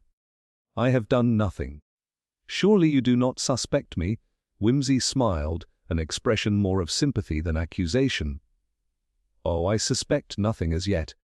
But I do wonder why you seemed so agitated when the folio first vanished. You insisted, almost vehemently, that no harm could come to it.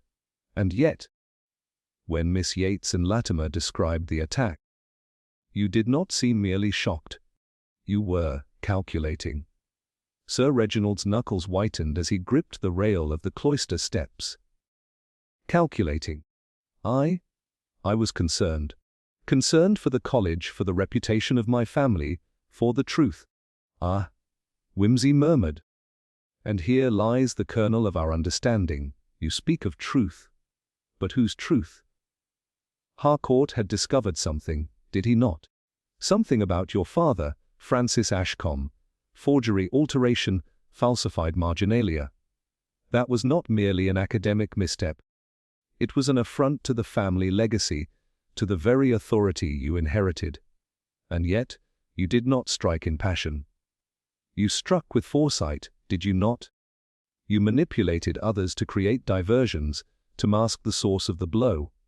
All the chaos, all the misdirection, all the staged thefts, they served to shield the instrument while protecting the true end." Sir Reginald's breathing grew heavier, his jaw tight. "You speak of orchestration, of crime committed not in anger, but to guard honor."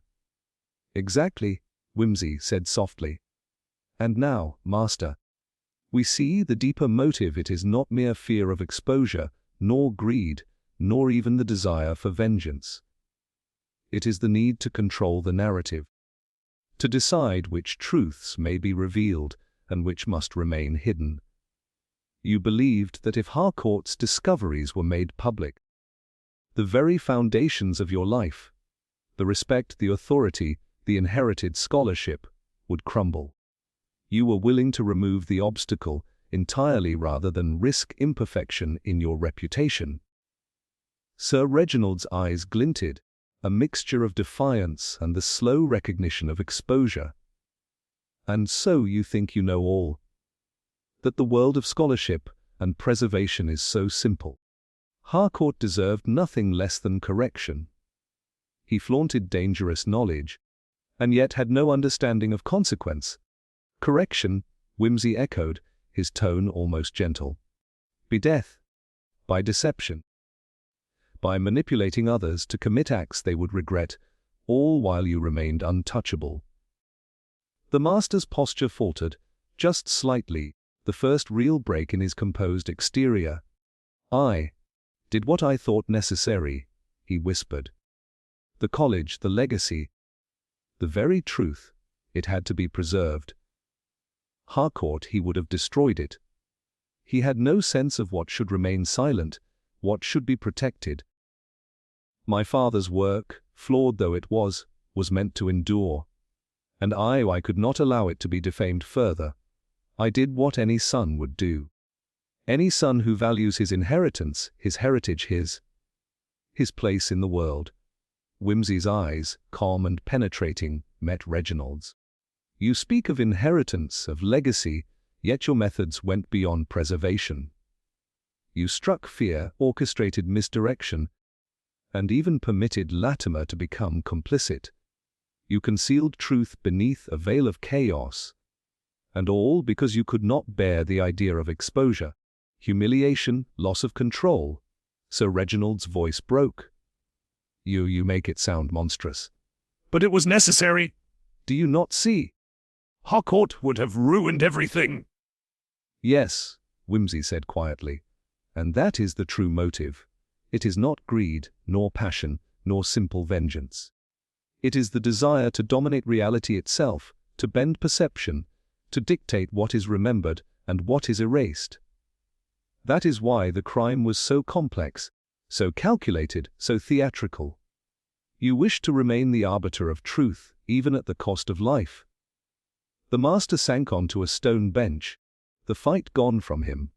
For a moment, he seemed more a man broken by the weight of inherited expectation than a villain. Yes. I did not wish to harm anyone unnecessarily, but I could not risk the scandal. My father's name, my family, our place in the world, everything would have been lost. And so you arranged the murder, the theft, the attack on Latimer, the misdirections, Whimsy said, almost softly, all to secure that control. All the smaller acts, the planted dagger, the fake clues, were not impulsive but carefully placed to create a pattern only you could manipulate. Sir Reginald bowed his head, a mixture of shame and grim pride. You see through it all, as always, Lord Peter. I misjudged your patience, your insight. I believed that appearances, confusion, fear they could shield me.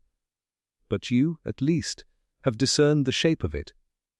The crime was not senseless. It was an act of preservation, of control, of love for the legacy I cannot relinquish. Whimsy regarded him with a measured expression. Love of legacy, yes, but misdirected into acts that destroyed life and sowed terror. That is why the crime was so perplexing. The hand behind it moved with intent, yet hid behind the chaos of others. It was never random. The pattern emerges not in the superficial, but in the deeper psychology, in the fear, pride, and obsession that guided every decision. That is the hidden motive, the desperate, unyielding need to shape the world to one's own conception of order and truth.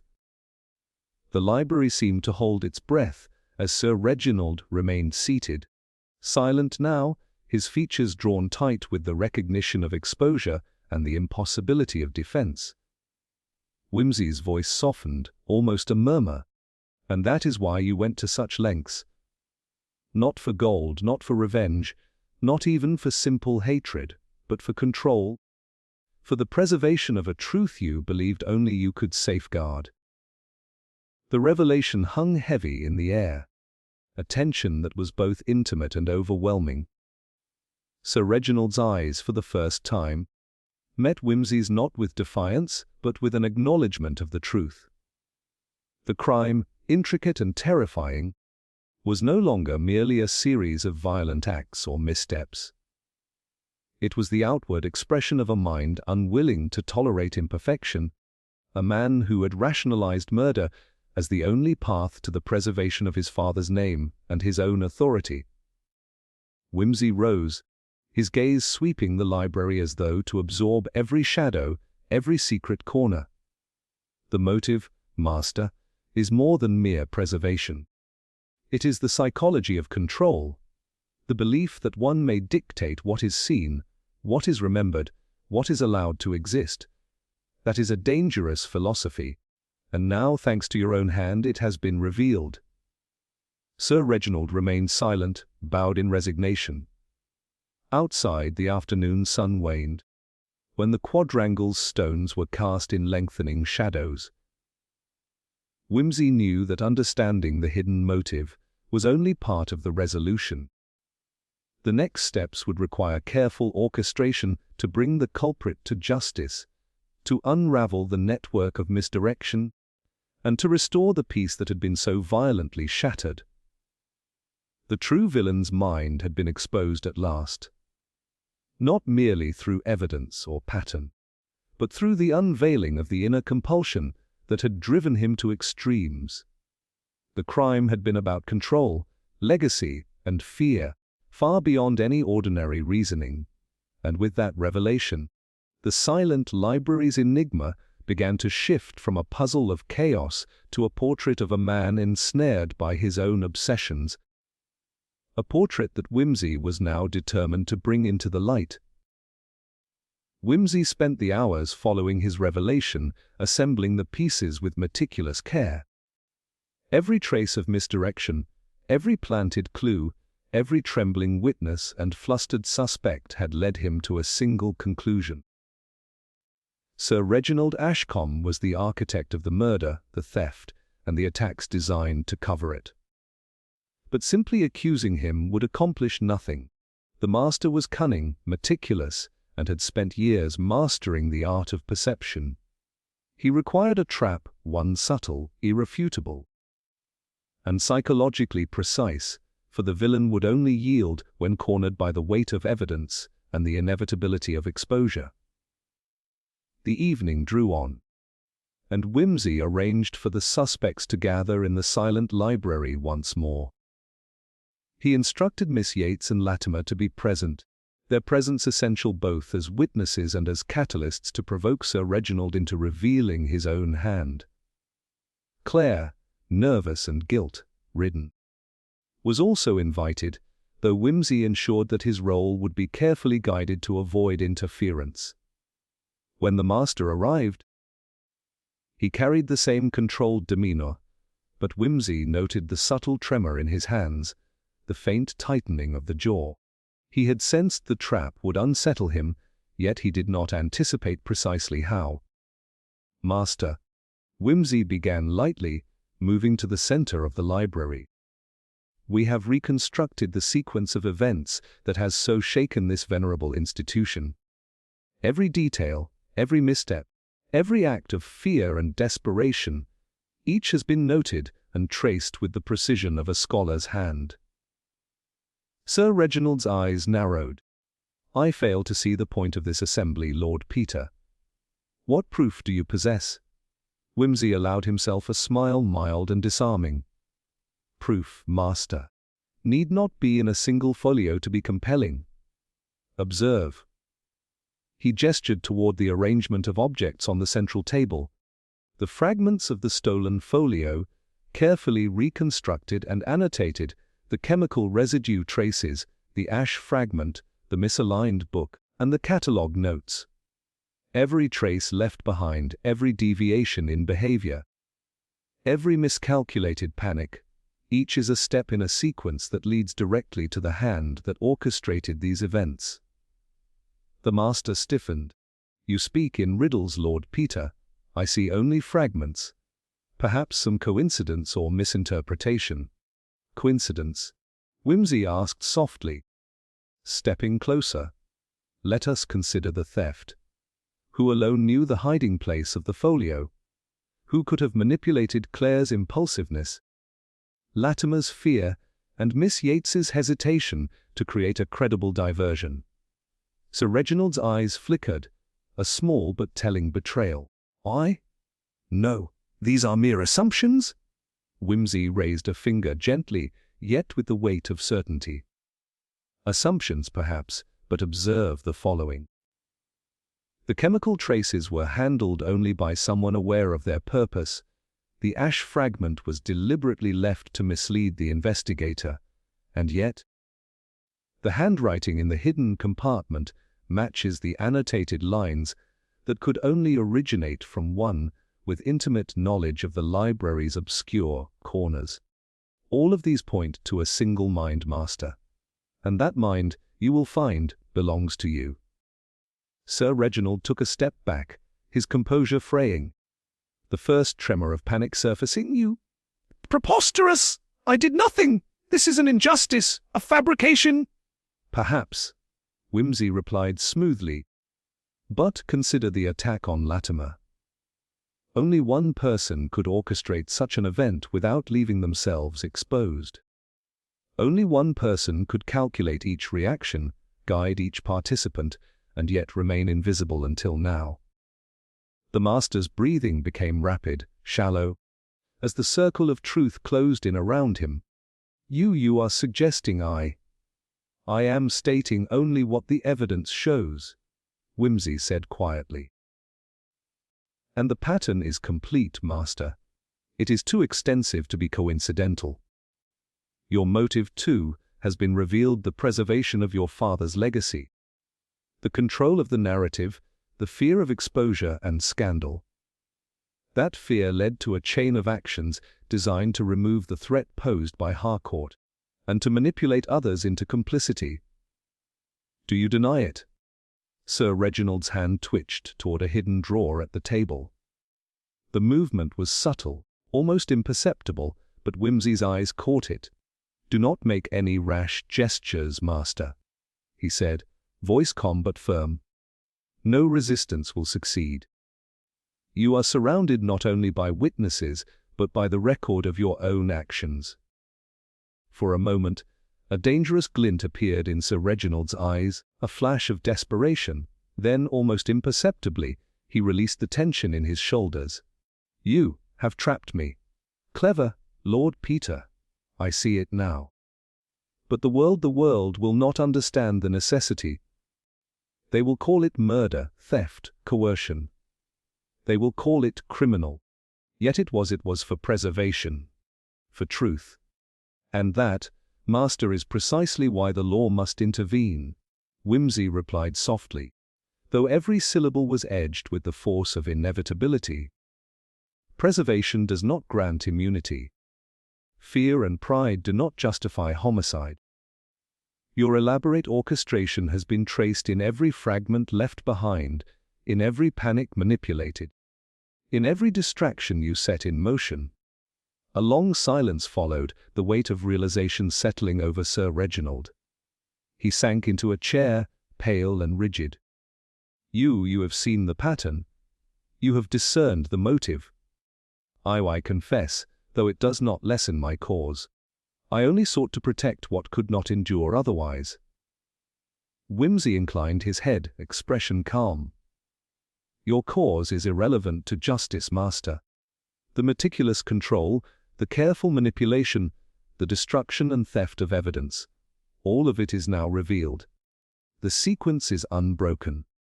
The silent library has yielded its secrets, and they point unequivocally to you. The atmosphere in the library was taut, almost oppressive, yet charged with resolution. Claire exhaled shakily, Latimer's pale face held a glimmer of relief, and Miss Yates's trembling hands clasped in quiet acknowledgement. Whimsy had orchestrated the confrontation with precision, forcing the villain to reveal both actions and motive, ensuring that no evasion, no deception, no panicked flight could obscure the truth. Sir Reginald's final act of defiance was a whispered plea. "You must understand. I did not wish for death, only for control, only for preservation. And that, Master, is the psychology of your crime," Whimsy said softly. You have acted according to your own compulsions. And that is why the pattern has been so intricate, so seemingly unsolvable. But even the most deliberate mind cannot escape the scrutiny of careful observation. The trap had worked perfectly. Whimsy had anticipated every movement, every hesitation, every impulse, and the villain, confident in his own cunning, had ensnared himself. Now, with confession secured and evidence corroborated, the silent library could finally yield its secrets fully. Justice, delayed but unerring, was at hand, and the tangled web of motive, manipulation, and fear would be untangled at last under the keen gaze of the detective who had seen the pattern emerge, the hidden motive revealed, and the final confrontation executed with flawless precision. As Sir Reginald remained seated, subdued and exposed, Whimsy allowed himself a faint smile. The long, intricate game had reached its inevitable conclusion. The silent library, with all its shadows and secrets, had finally spoken, and every thread, every fragment, every carefully orchestrated deception had been accounted for. The case, complex and dangerous as it had been, now lay complete in the hands of reason and justice. The library had fallen into an uneasy quiet, the sort of silence that follows confession, where each individual in the room is acutely aware of the lingering consequences of revelations just spoken. Sir Reginald sat slumped, pale and subdued, having admitted both orchestration and motive, while Whimsy stood at the center, surveying the scene with calm certainty. Claire fidgeted. Still anxious but relieved, Latimer held his head in his hands, and Miss Yates leaned against a shelf, her face pale but resolute. Everything seemed concluded, an intricate crime, unraveled, its architect exposed, its consequences imminent. Yet Whimsy's sharp eye, honed over decades of observation, noted something subtle, a faint irregularity in the room's aura, a whisper of movement, too light to be deliberate, too deliberate to be accidental. Something, or someone, had been overlooked. He paused, considering the shadows along the far aisle, the spaces between the towering shelves, the very arrangement of the fragments that had led to Sir Reginald's confession. Nothing physical leapt out. Yet his intuition, never prone to error, sensed that the closure was premature. He approached the high shelf where the last folio fragment had been recovered, glancing along the ledges and dust, heavy corners. That's when he noticed a slight misalignment in the spine of a leather-bound ledger, almost imperceptible under the lamplight. A subtle shift, as though the book had been replaced hastily, or a section had been removed without care. Whimsy's mind raced, piecing together the possibility: could the true architect have manipulated events from the start, using Sir Reginald as a scapegoat? It was audacious, almost theatrical, but it fit the pattern of misdirection he had already observed. He gently pulled the ledger, revealing a hidden envelope taped to the back. Inside were letters and notes, unsigned but unmistakable in intent, instructions, observations, and manipulations dating back weeks, orchestrating not only the murder and theft, but every act that had seemed to confirm Sir Reginald's guilt.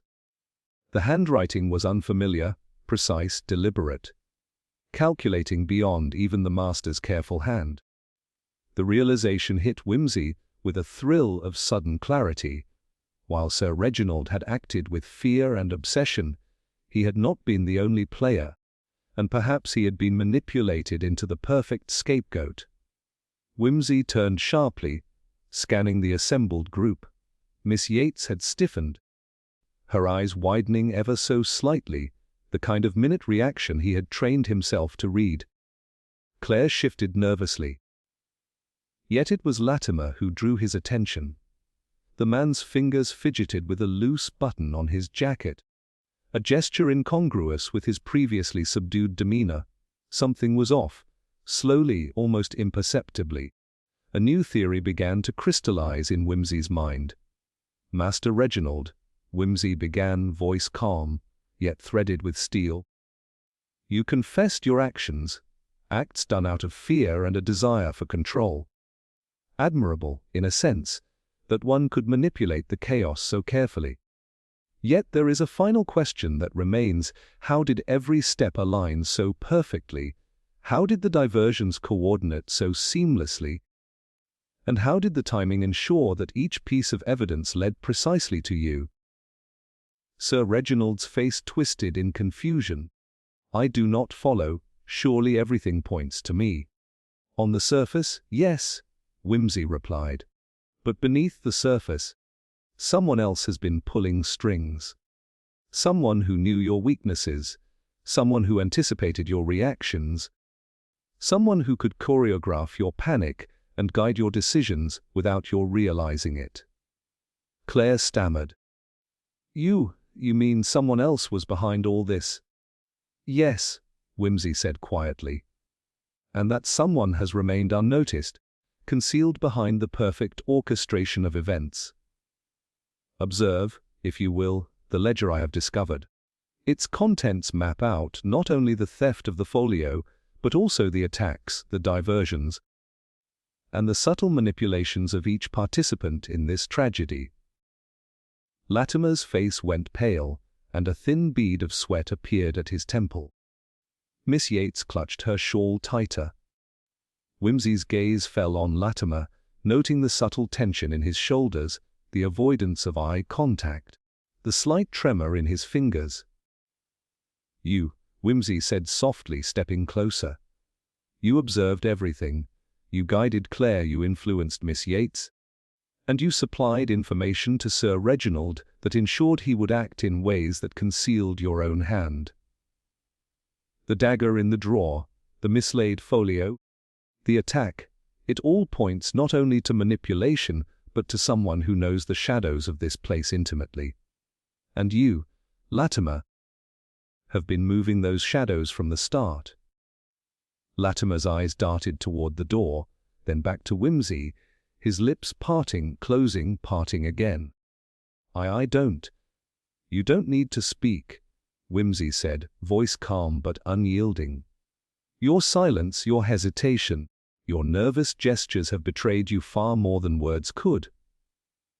Every misstep of Sir Reginald, every panic, every seemingly uncontrolled act, has been subtly guided by you, executed so flawlessly that no one suspected a second hand in the crime.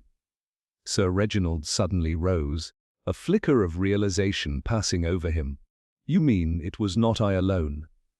This is monstrous! How could you? Because the truth is rarely as simple as it seems. Whimsy interjected. Your fear, master, made you the perfect instrument.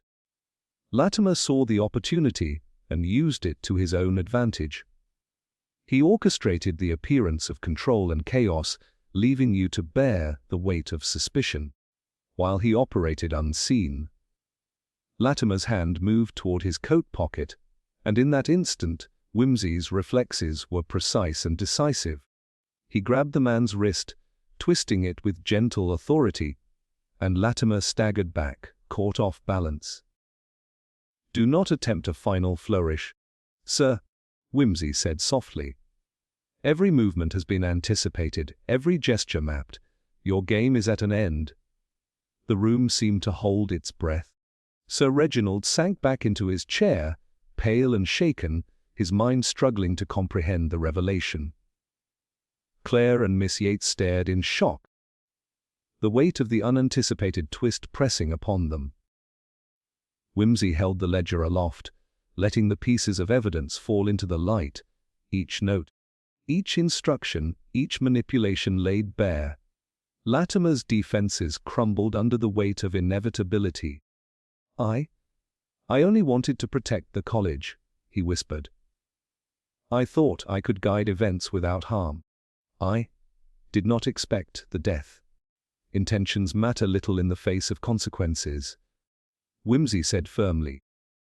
You chose manipulation over transparency, coercion over honesty, and now the truth, revealed through observation and deduction, unmasks the entire pattern. You were the hidden mastermind, and the evidence confirms it. The air in the library was thick with tension, the shadows of shelves and manuscripts seeming to press in, as if the silent library itself bore witness to the final unmasking. Whimsy released Latimer's wrist, stepping back, allowing the law and the witnesses to take in the full import of the revelation. The carefully constructed facade of events, the seemingly coherent sequence pointing to Sir Reginald, had been a brilliant misdirection, but the unseen hand had left subtle inconsistencies that only the keenest eye could follow. Sir Reginald's expression shifted from shock to disbelief, then to reluctant relief. So the burden I bore was manipulated. Yes, Whimsy confirmed. Your fears, your obsessive need to control, were exploited. The crime is complete not in a single act, but in a dual orchestration, the overt actions of one, the covert guidance of another. And that hidden hand, Latimer, is now revealed. Latimer sank into a chair, defeated and exposed, while the witnesses struggled to reconcile the chain of events. Whimsy's gaze swept the room, calm and assured, noting the subtle relief, the tremors of realization, and the fragile exhalations of shock that signaled comprehension. The silent library, which had concealed both murder and deception, had finally relinquished the last secret, that the true mastermind had been hidden in plain sight, orchestrating chaos with an elegance and subtlety that rivaled the detective's own methods. Whimsy, finally allowing a small smile, spoke softly. Justice has not yet been fully enacted, but the path is clear. The final twist may have shaken our perceptions, but it has done nothing to obscure the truth. The pattern is complete, and now, at last, all players are known, all motives exposed, and the silent library may breathe once more, though its shadows have taught us all that even in apparent resolution, one must never be too certain. Outside, the evening sky deepened, casting long shadows across the quadrangle. Within the library, order had been restored, yet the air retained a faint tremor of revelation. The final, delicate twist that proved the genius of the detective's eye, and the inexorable power of observation, patience, and unerring logic. The morning after the final revelation, the silent library was quieter than usual. The heavy hush of dawn settling over the shelves, as though even the books themselves were absorbing the weight of the recent confessions. Whimsy walked its aisle slowly, letting his fingers brush the spines, his mind revisiting the intricate sequence that had unfolded.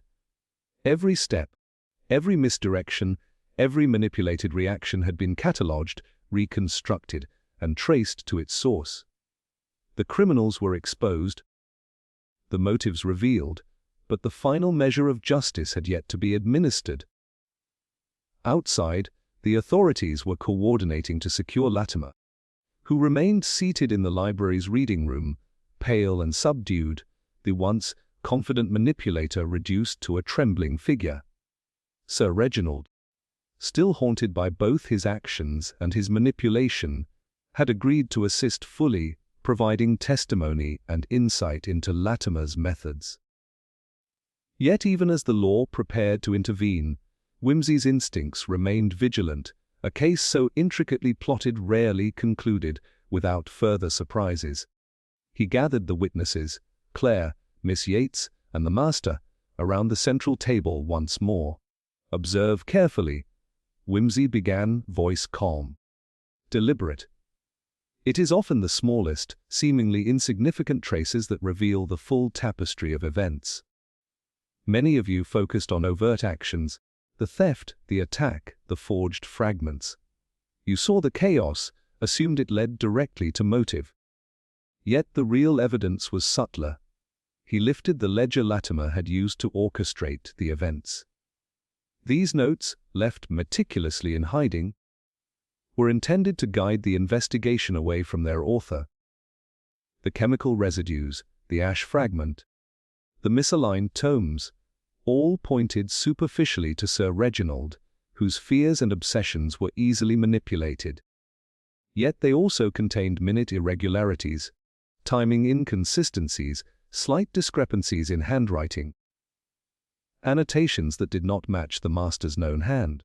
Only careful observation could reveal these as intentional signatures of another mind. Miss Yates leaned forward, eyes wide. "You mean Latimer planned it all, and Sir Reginald only reacted?" "Exactly," Whimsy replied. Sir Reginald's fear and pride made him a perfect instrument. He executed actions and reactions that Latimer anticipated, leaving a trail designed to implicate the master while concealing the true hand behind every event. The misdirection was brilliant in its simplicity and complexity simultaneously. Claire shook his head, trying to absorb the revelation. But why? Why go to such lengths?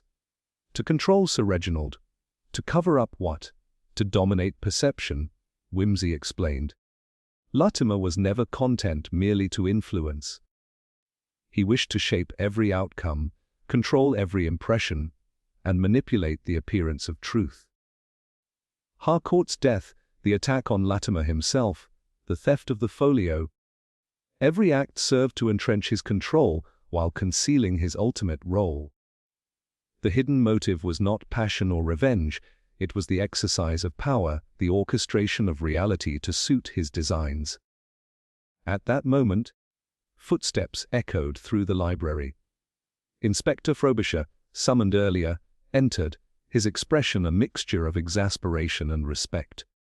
"Lord Peter," he said briskly, "we're ready to take Latimer into custody. All evidence corroborates your conclusions.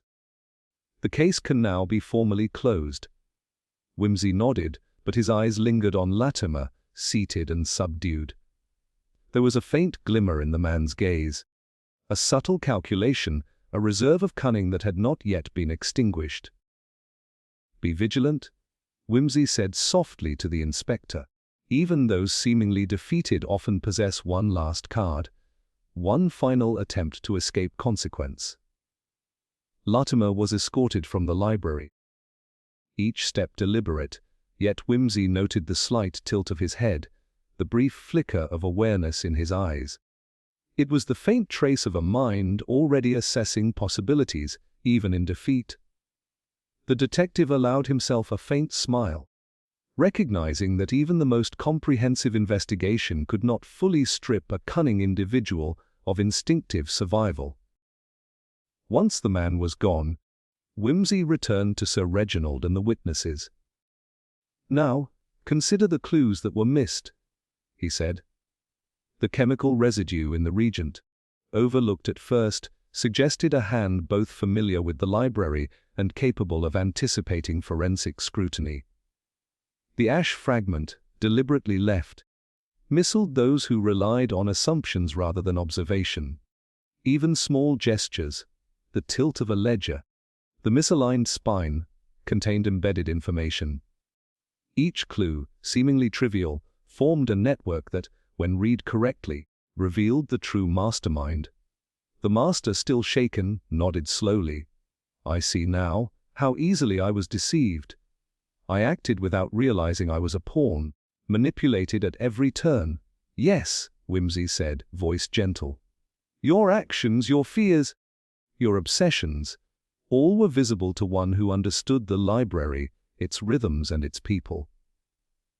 That is why subtlety matters in detection.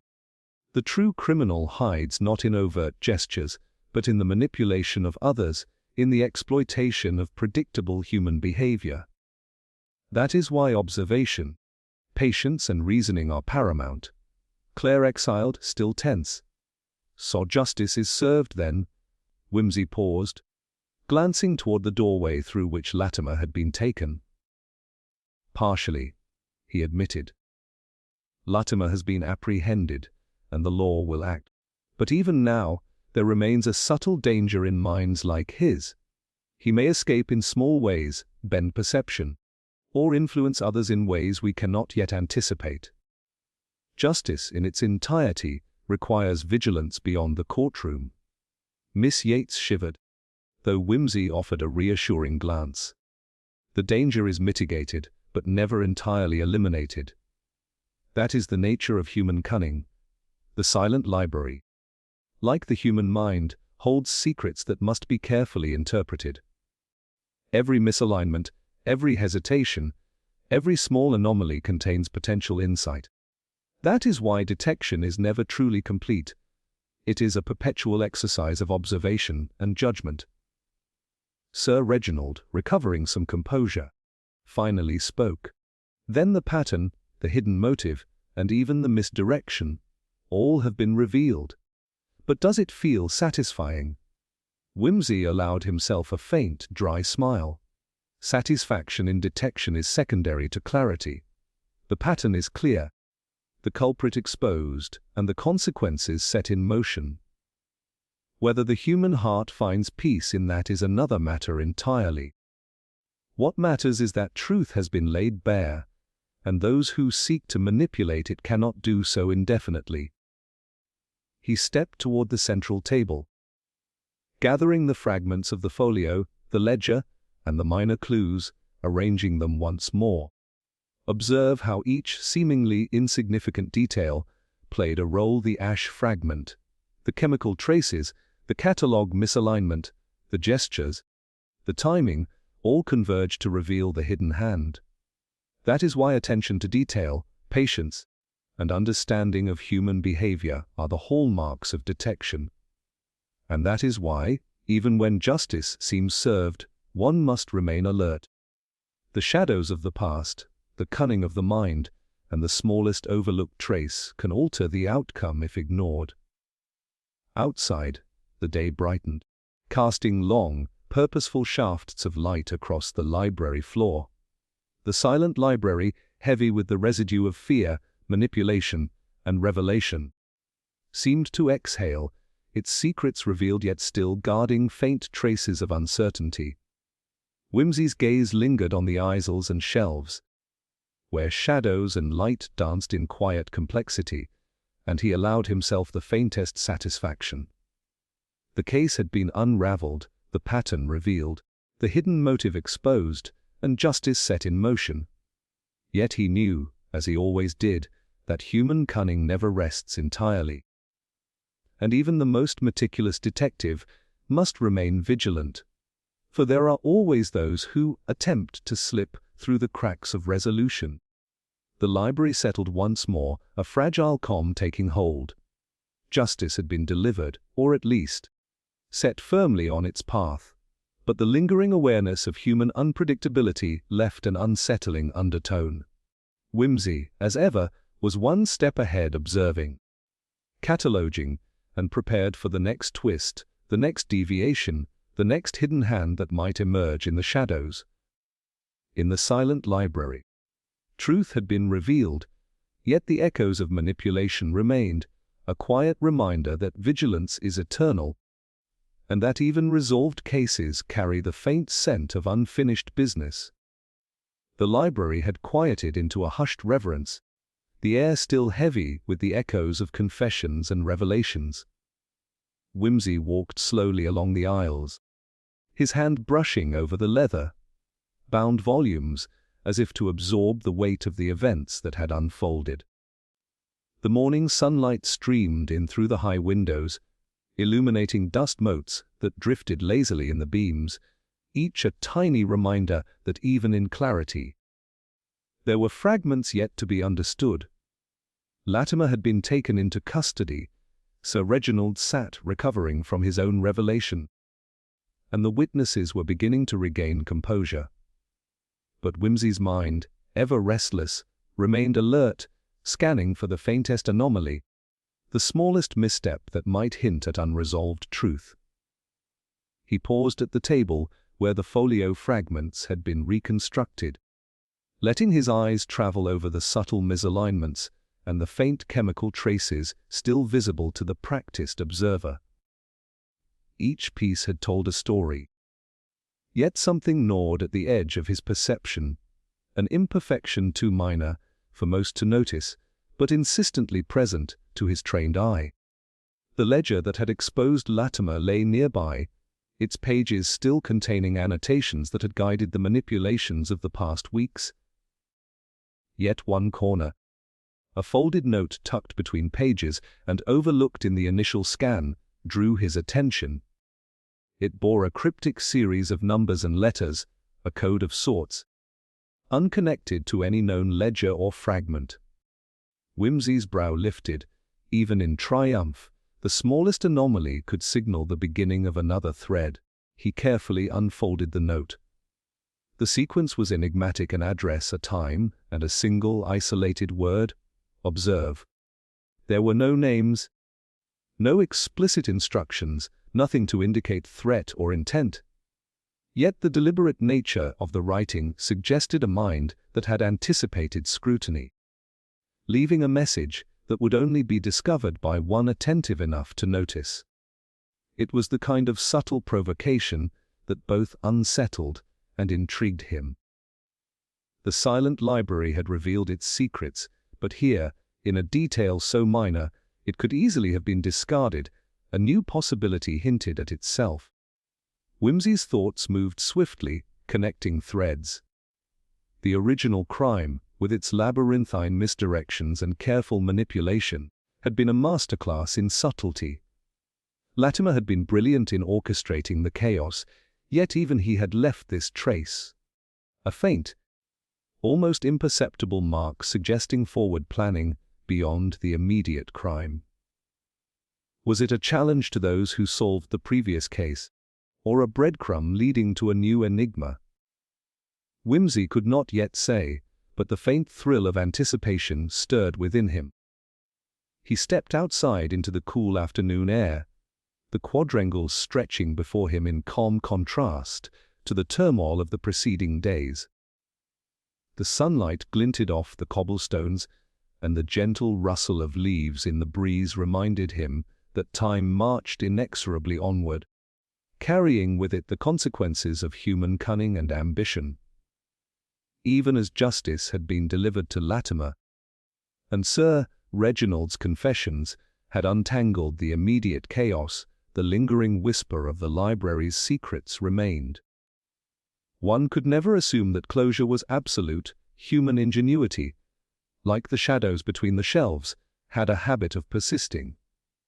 Walking along the cloisters, Wimsey considered each participant in the affair. The frightened Claire, the shaken Miss Yates, the culpable master, and the calculating Latimer. Each had acted according to impulse, fear, or obsession, and each had left traces that, while painstakingly unraveled, contained echoes of human complexity that could never be fully eradicated. He reflected on the subtle signals, the gestures, the micro-reactions that had guided him to the truth: the slight tremor in a hand, the micro-expression of guilt, the almost imperceptible hesitation in speech. Such details, easily overlooked by others, had been the key. And now, in the folded note, another such detail emerged, an enigma deliberately left unresolved, a subtle nudge toward further investigation. He paused beneath the archway of the library, the shadows stretching across the courtyard like elongated fingers. The wind whispered faintly through the trees, and for a moment he allowed himself to envision what might come next. Whoever had left the cryptic note had planned beyond the current confrontation. Was it Latimer, attempting a final game from behind bars? Or perhaps another player, a more subtle hand yet undetected, whose motives remained hidden in the folds of secrecy? The thrill of anticipation, the intellectual spark of a puzzle, coursed through him. He had solved the case, yet the faint scent of unresolved mystery clung to the air like the lingering fragrance of old parchment. A single crow passed overhead, its shadow fleeting across the stones, and Wimsey's eyes followed its path instinctively, noting how quickly attention could be diverted, how easily the eye could miss a detail that would later prove critical. It was a lesson he had reinforced countless times: no case is ever truly closed. And every answer carries the potential seed of another question. He tucked the note carefully into his coat pocket. Resolved to examine it later with the meticulous patience he applied to all his work. As he resumed his walk along the cloisters, the library behind him, he allowed a faint smile to form. The immediate danger had passed, the criminal exposed, and the tangled web unraveled. Yet even as the law took its course, and the students returned to their routines, the knowledge that a faint anomaly, a cryptic instruction, a subtle trace remained unexamined brought a quiet excitement. A mystery never truly ends. It only pauses until a perceptive mind is ready to uncover the next layer. Whimsy's steps carried him away from the quadrangle and toward the open streets beyond, the library receding into the distance, but not from his consciousness. Each shadow, each corner, each quiet detail of the day's events remained vivid in his mind. He understood now that human ingenuity, fear, and ambition would always create new enigmas, new patterns to decipher. Justice had been served, or at least set firmly in motion, but the lingering question of the cryptic note, and the possibility of yet another concealed hand, reminded him that the work of the detective is never complete. The day brightened further, the streets alive with the ordinary rhythms of life. Yet Whimsy walked with the certainty that beneath the calm another puzzle waited, silently, patiently, for him to notice. The silent library had spoken, and he had listened, but its last whisper, subtle, cryptic, and unresolved, promised that the game, the intrigue, the challenge, was far from over. With a measured step, a keen eye, and an unerring mind, he disappeared down the lane, already contemplating the next thread of mystery that would demand his attention. In the quiet aftermath, as shadows lengthened and the city carried on unaware, one fact remained certain: mysteries never truly end, and the cleverest manipulations, the smallest anomalies, and the faintest cryptic messages would always await the detective who knew how to see, to observe, and to understand the patterns hidden in plain sight. And Lord Peter Wimsey, as ever, was ready.